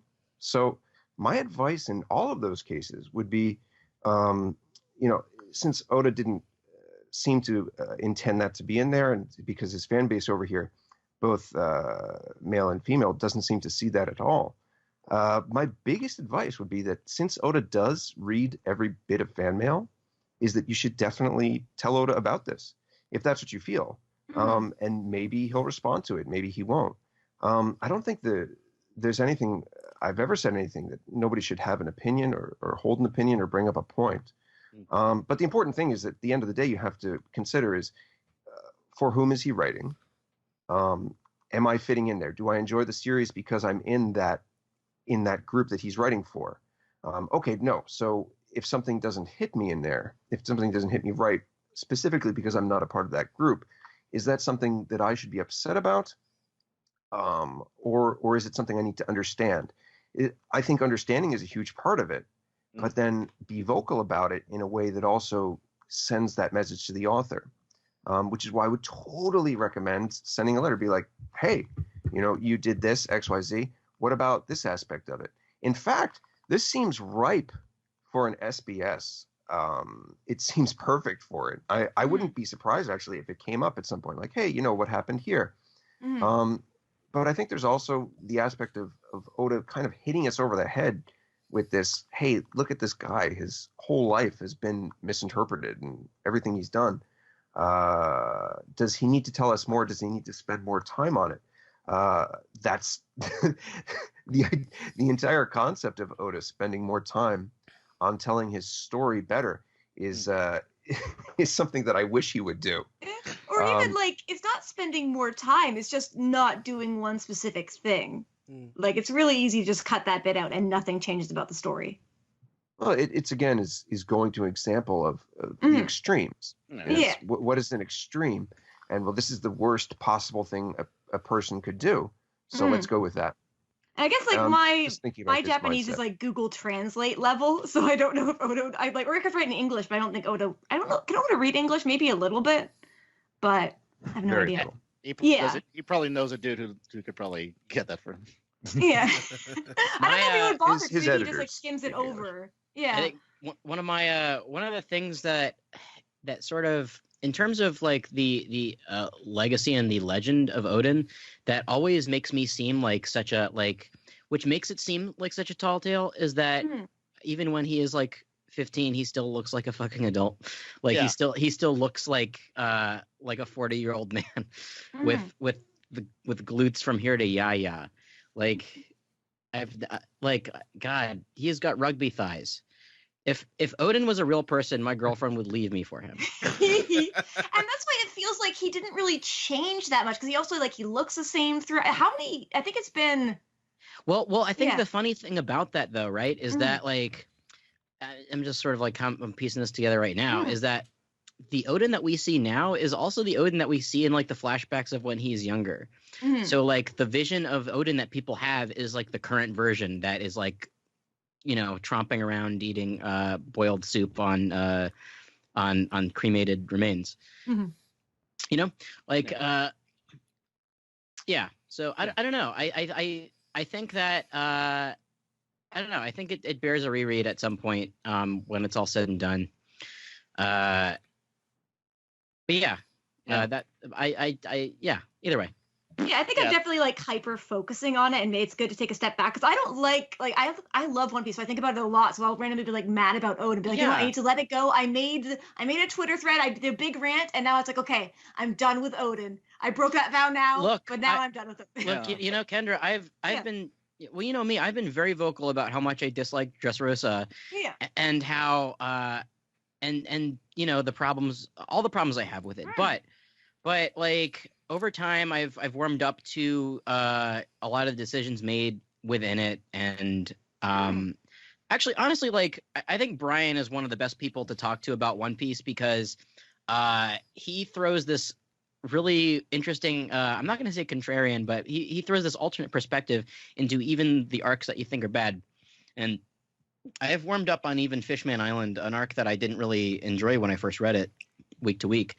But if you Brian Newton, not on the podcast today, but unfortunately he was going to a movie. What was he going? Where was he going, Steve? I think he's going to a rally. Oh, that's right. He went to the Sanders rally. Of course. Yeah. So yeah, Brian Newton. I'm shouting him out because I think that half of Public Enemy. Yeah, I do think that Brian has such an interesting perspective on what we consider the quote unquote bad arcs of One Piece, or the bad parts of One Piece, and has a very interesting perspective on it it's very interesting. About the thing about One Piece that is so interesting is that people can offer different perspectives as to what is happening. There's sure, there's on the surface stuff that is finite, but then when you get to analyzing it, there's so many different things that people take away from it, and the fact that we can talk about it in a public forum, online or otherwise, is pretty awesome. And the fact that and when we talk about it and respect each other's opinions about it, that's even better. It's I hate to quote the cable guy, but it's sort of like it's the internet is sort of a wonderful thing in that it's also a terrible thing sometimes, but you can do your shopping at home or play Mortal Kombat with a friend in Vietnam. You can and One Piece fans, I've for a very long time, even since the very beginning of One Piece fandom, even when it was a tiny kernel of a fandom, One Piece fans are generally pretty amicable. Not as there's bloodthirstiness in all fandoms. I'm sorry, Greg, for kind of jumping down your throat on that. Sorry about that. I don't feel that way. No, okay, good. I'm sorry. I felt bad. Sorry. So, I really enjoyed having this entire discussion. It's sort of like the McLufflin Group of One Piece, like the McLufflin Group. I guess. Definitely listening to last week's episode. I was at the gym and I was biking so fast. I was like, I want to talk. I want to say things. Yeah, I did kind of feel bad. I'm like, this definitely feels like a conversation Kendra should be here for. I think I was even free, but I was like, I didn't want to argue with people. Basically, it was my reasoning, and I was like, I don't want to argue with a bunch of people. I mean, it's okay. Honestly, sometimes you kind of lead it, and you need to have these conversations. But at least you're around a group of people that are very level-headed. I mean, I wouldn't want to jump. I feel like you don't sound as combative as you might think you are. Okay, yeah. People might interpret it that way. That's what I'm worried. People listening, or also on Twitter, it's hard to read tone. Listen, I know, but you can't stop people from interpreting the way they want to interpret. Is what I'm saying. But I feel like we're in good company. I know, I feel like I had this weird. I came off like a weird freaking TED talk earlier because of this. But I think that's kind of I think how we all interpret this story is great. And we were able to talk about it on this forum, and in many ways you can, but it's good. It's good, and I think as long as we keep it nice, civil, don't be a dick. Yeah, we can talk about how I might have something wrong, how I think, how I might not like it, how might you like it. It doesn't matter as long as we're civil. That's all that matters. Look, at the end of the day, every single thing that we like has stuff we don't like about it. Like, I'm a Star Wars fan. I'm gonna leave it there. Yes. But Doc and I are wrestling fans. And Doc, you were talking even about Gundam earlier. And Gundam, while I think is a perfect space opera, 0079, of course I'm talking about. The way, it's got a lot of there's a lot of mommy issue stuff going on with Amuro, and the way women are portrayed as as allegory in that series. So the more even though you like something, you're gonna have something you don't like about it, and it's completely okay to be vocal about it. But it's also good to, on the listening side of things, we all have different perspectives. And at the end of the day, One Piece is friendship. Yes, but really, at the end of the day, it's Sanji's birthday, and nothing else matters. Oh, goddamn! When is his birthday? Is it March 1st or March 2nd? March 2nd. Oh, because I know Maddie's been posting stuff, and I was like, when is it? Yeah, it's March 2nd because it's Sanji. Oh. Like 3 and 2 in Japanese. It's very, very funny. Oh, now I get it. One Piece. All right. So we've been going for about 2 hours here. I'm sorry, everyone. No, I mean we had already gone. We'd already gone 100 minutes when we started talking about this stuff. So, so that was a really fun discussion. We have an anime recap coming up. If Sam hasn't gotten that to me yet, we'll see when this episode gets released. But, follow that. Yeah. But so we'll come back. We'll go to the anime recap, and we'll come back with the end of the show.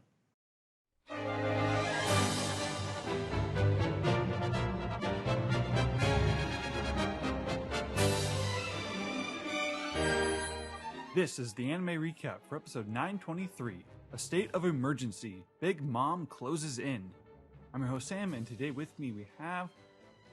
Welcome back, Ed. Thank you. Also joining Ed, we have Steve, our good friend. Hoi, hoi, hoi. And joining us once again, we have Rick and Morty's own... Actually, you're both Rick and Morty's own Steve Yurko and Brian Newton now, right? It's true. That's I think true. it's the first time I've ever been introduced as that, so... History being made here. I've got your back, Steve. Thank you. So, the title is just giving us something that barely happens in the episode, of course. And the title card begins at 2 minutes and 54 seconds. Ed, were you going to say something? No, yeah, it's just typical Toei to do it at the end of the episode like that, and just, that's all we see of Big Mom. Like, I will say, yeah, because I was wondering, I'm like, wasn't Big Mom supposed to show up in this episode? But I think compared to the previous episode, there's a lot more happening in this one. Yeah, it's pretty... Like, there's a lot that they could have named the episode after. Mm-hmm. That would have been totally fine. Yeah, like Orochi's a scumbag. I don't know. There's a lot of that in The this Toby episode. Roppo appear. Hell of Yeah. a title. Orochi's a scumbag. Yeah. So the episode opens with Zoro and Tonoyasu reaching Tonoyasu's hometown of Ebisu, where everybody is smiling and laughing, not unlike Tonoyasu himself.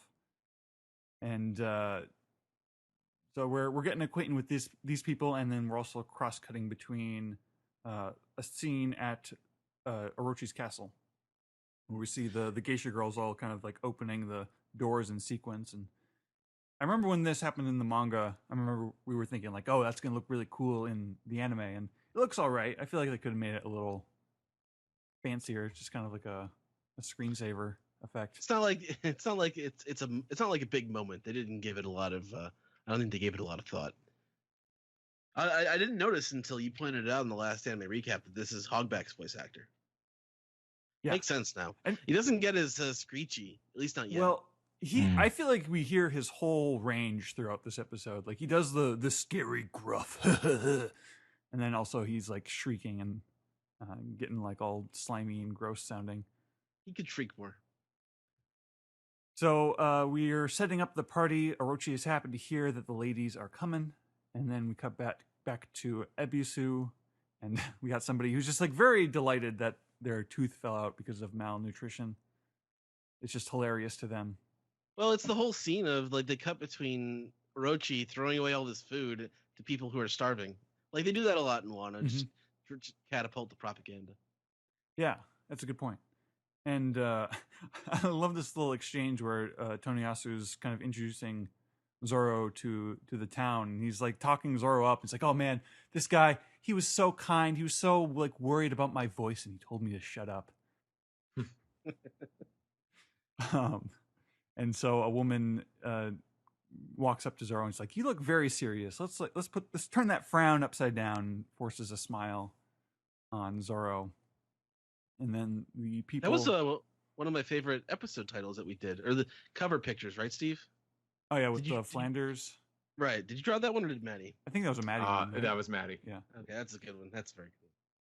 Yeah. So now we're talking about Ushimitsu Kozo, just this kind of Robin Hood figure who appears at the witching hour and steals from the rich and gives to the poor. And a girl is offering Zoro a little cup of water, assuring him that it's clean. But Zoro, he tries to turn it down. He's like, "No, I'm good. I'm good on water. I'm not from around these parts." But the girl kind of insists, and they really like play the sentimentality of the scene up in the anime, as Zoro kind of like slowly takes the water, thinks about it, and then I guess accepts the gift that they have given him. And so we move on, and we're back to the castle, and now Orochi and his geishas, they're all appearing. The banquet begins. Orobi, as the people of Wano know her, she's doing a little dance, and Orochi's impressed. But he's excited for Komurasaki to appear, and that's, on cue. Komurasaki enters the scene. We cut to Sanji in his soba shop, And Law in his little helmet, his little straw helmet thing appears. He's like, "Hey, yo, trouble, Homie. yeah."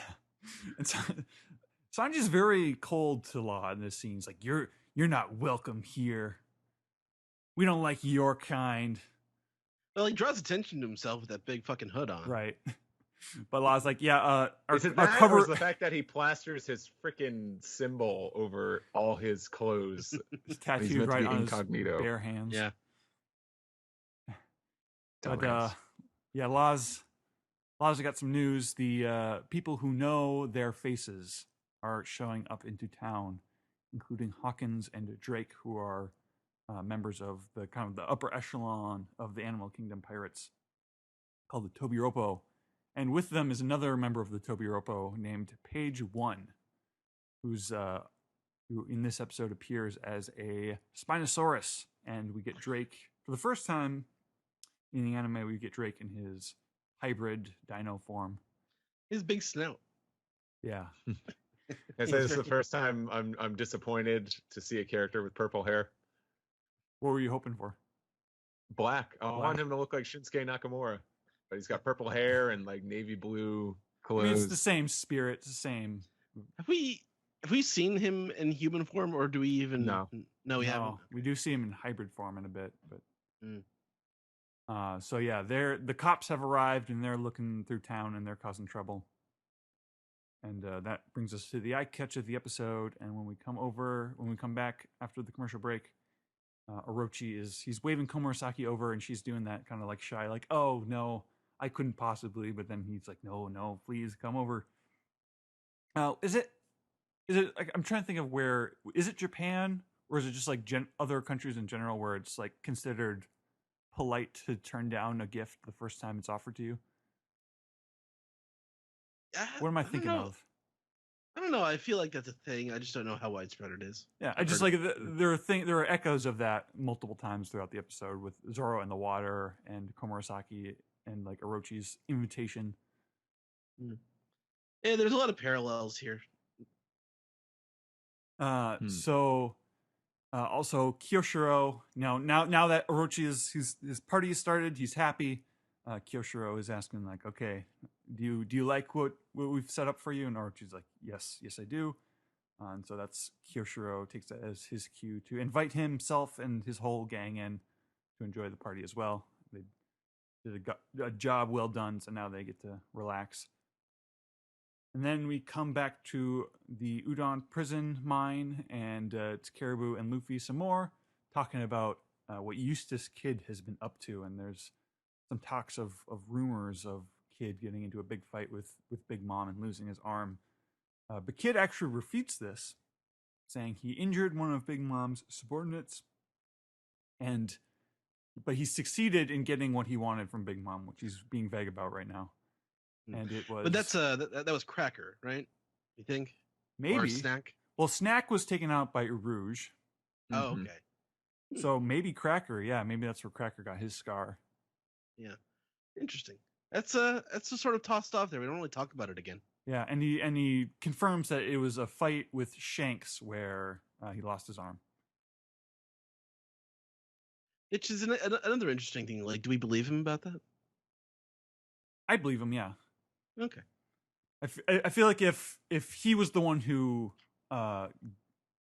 volunteered the information, maybe there would be some suspicion. But because he was like clearing up a rumor that Caribou had heard.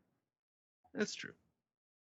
So Nami and Shinobu are parachuting into the castle. They're doing their sneaking. Their scenes are getting a little repetitive with Shinobu always doing the like, "Oh, this is what a mature woman is capable of," but it's a lot fun. has changed. Yeah, lately. Although they are getting into position, they are now sneaking into Orochi's castle, and they're going to be a part of this big scene where Robin and Brooke are also present. Brooke's segment was very funny. Yeah. The rest of Although I did like seeing like Nami's got her own little like blanket parachute thing. Well, then she lost it though. Yeah, she's lost it, but she's learning. She's learning how to be a ninja from Shinobu. She's not just hitching a ride all the time. Right. And yeah, Brooke is sneaking in through the well. he makes like a skull joke about how like he's so light without flesh, and he's like, oh well, it's vain to only tell myself a skull joke, so I better go find another person to, like, that's his motivation to like continue the mission, is because he might find someone to like share his skull joke with. But instead, he finds poneglyphs. Yeah, was that in the Yeah. manga? Brook, like, he's entering a room. He mentions seeing a bunch of dolls. We don't know what the dolls are, and he's like, a poneglyph? But we don't get to see what he's looking at. Is that, like, I know Robin's looking for the poneglyph in the manga. I don't remember her finding it though. Oh, I mean, we don't see Robin find it at all. So, I mean, maybe okay, I don't remember like, if this is in the manga or not. Spoilers for what happens in a couple chapters of the manga, but Robin's like, she's here because she thinks there might be a poneglyph here, and she's like sneaking around. Yeah, I sorry, I don't remember this at all either. So. Yeah.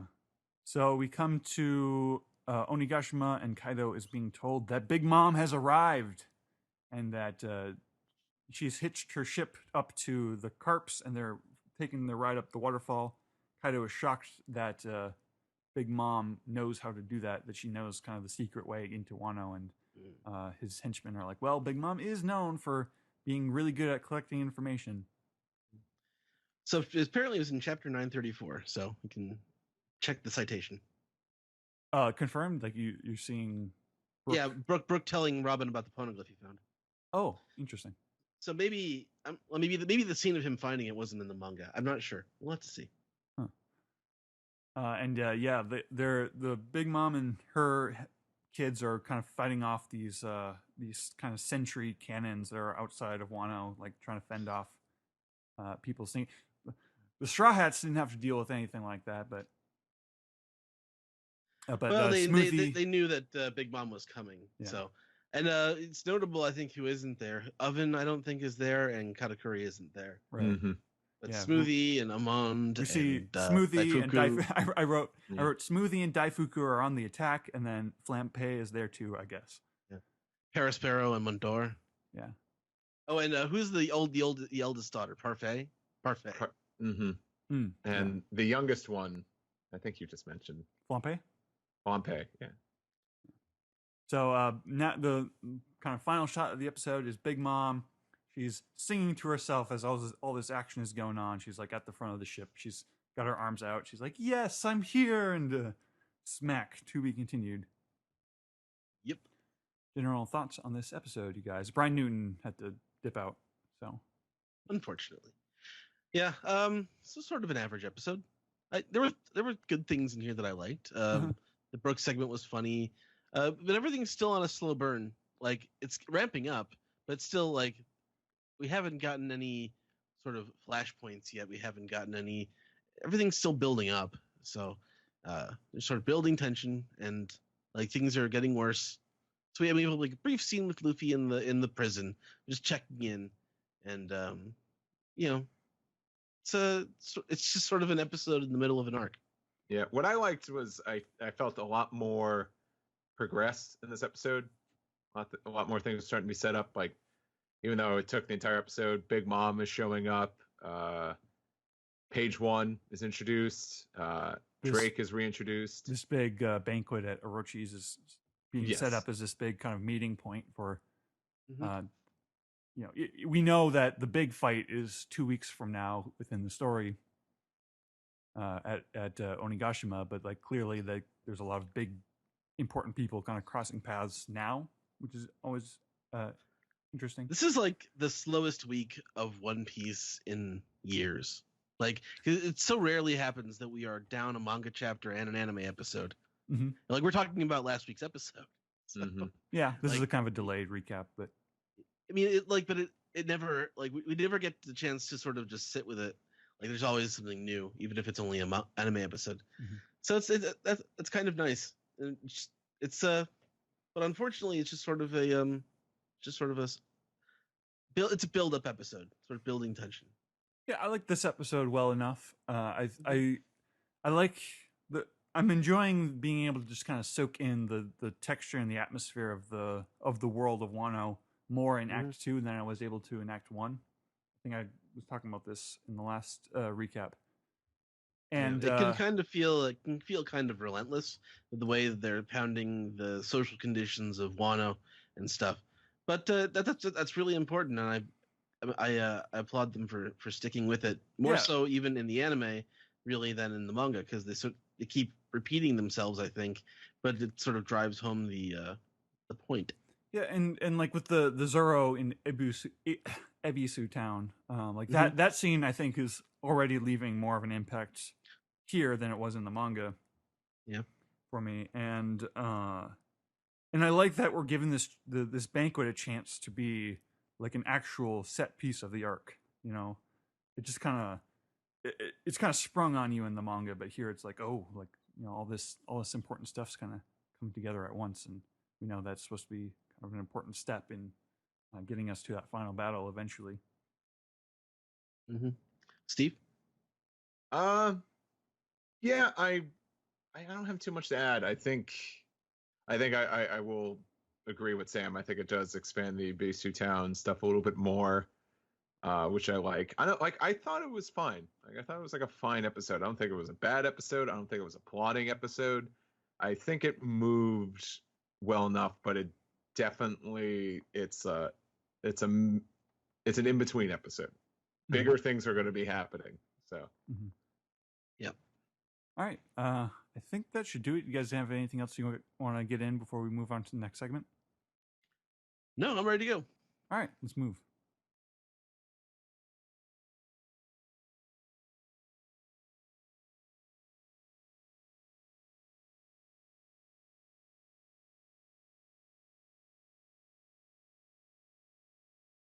This has been the One Piece Podcast, episode 610 for the week of Sunday, March 1st, 2020. Let's see, we had an anime recap of episode 923. And even though we didn't call the episode this, I will call that segment the McLufflin Group. So somewhere Zach laughing. Yeah, we'll do it again. Probably. All right, so let's start off by thanking all the guests who came this week.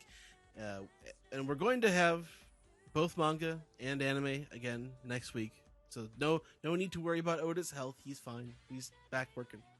How are you? Yeah. So I just want to first thank Greg from coming on all the way from Japan. Hey, it's a pleasure to be here. I haven't been able to be on in, what is this, 2 weeks now? 2 weeks in a row? Wow, that's right. That hasn't happened in forever. Hey, as long as you continue to be off, we'll continue to have you. It's sweeps week for us, so. All right, thanks, guys. All right, cool. Proper rating. All right, and Kendra, thank you for coming on. Where can the people find you? You can follow me on Twitter at Sniper of My Heart, and yes, I think that's right. I forgot my own thing. And you can also, I'm on the Haikyuu podcast. You can follow us on Twitter at HaikyuuPod, and the My Hero podcast at MHAPod. All right, and Greg, you're also at Ochimusha108 on Twitter. That's right. That's me. Okay, cool. And we also got Doc here. Thanks for coming on, Doc. What do you want to plug? Oh, God damn it.